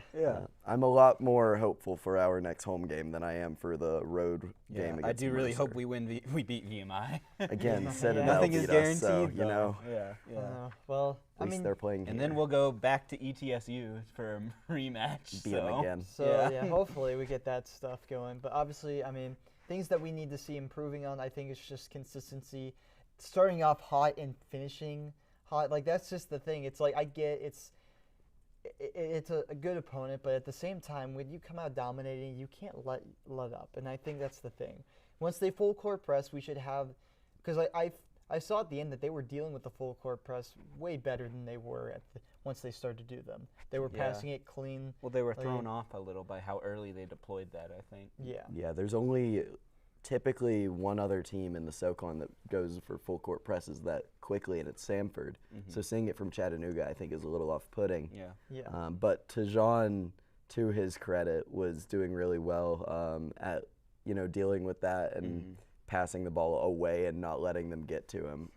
I mean, he has that grad student experience, so it's not surprising. We were talking about him earlier. He's he had 4 impressive. assists today, so he's our second leading playmaker besides Kel, who had 5. Yeah, Kel's very Tajon is multi-talented. leading in the or is 5th in the SoCon, I believe, right now for assists. That's cool. But he's leading for our team. So Well, good. we were talking about the lack of assists our team sometimes has. We're around 6 in the conference, I think, in playmaking. So that's something you also want to see improve as the season goes on. absolutely.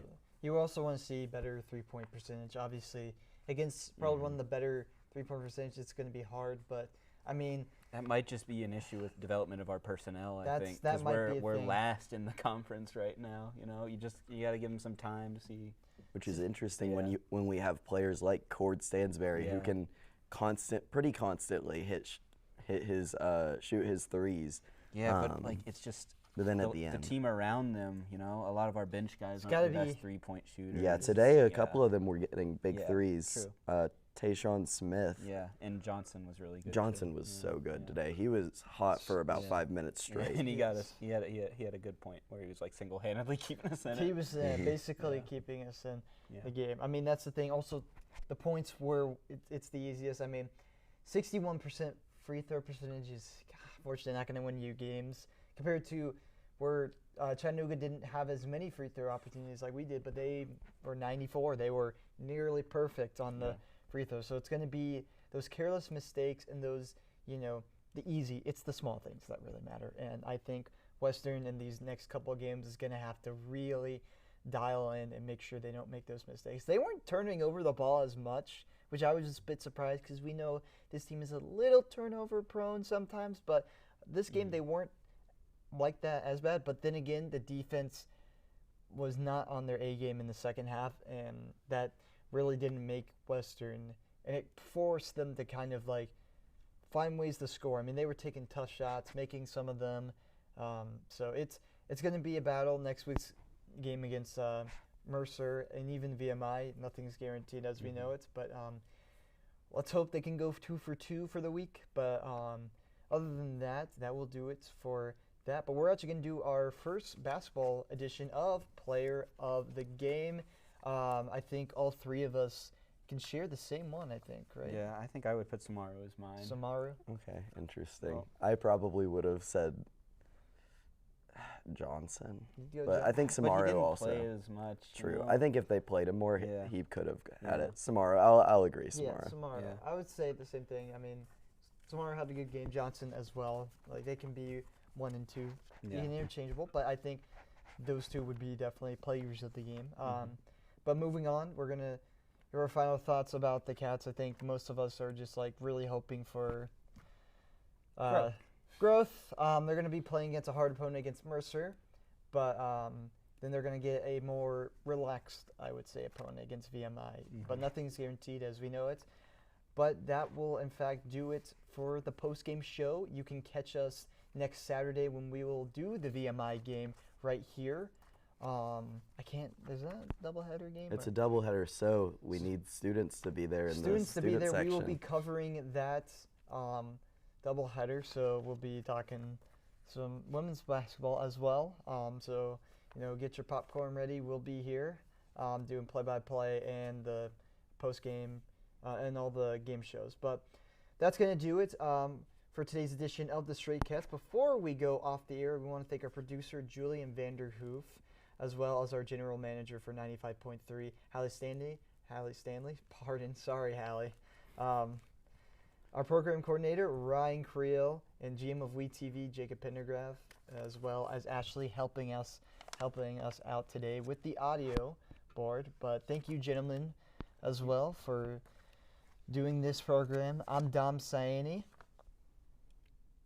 I'm Owen Fleming. And I'm Alex Hoffman. Thank you guys so much for watching and listening, and go Cats. Go.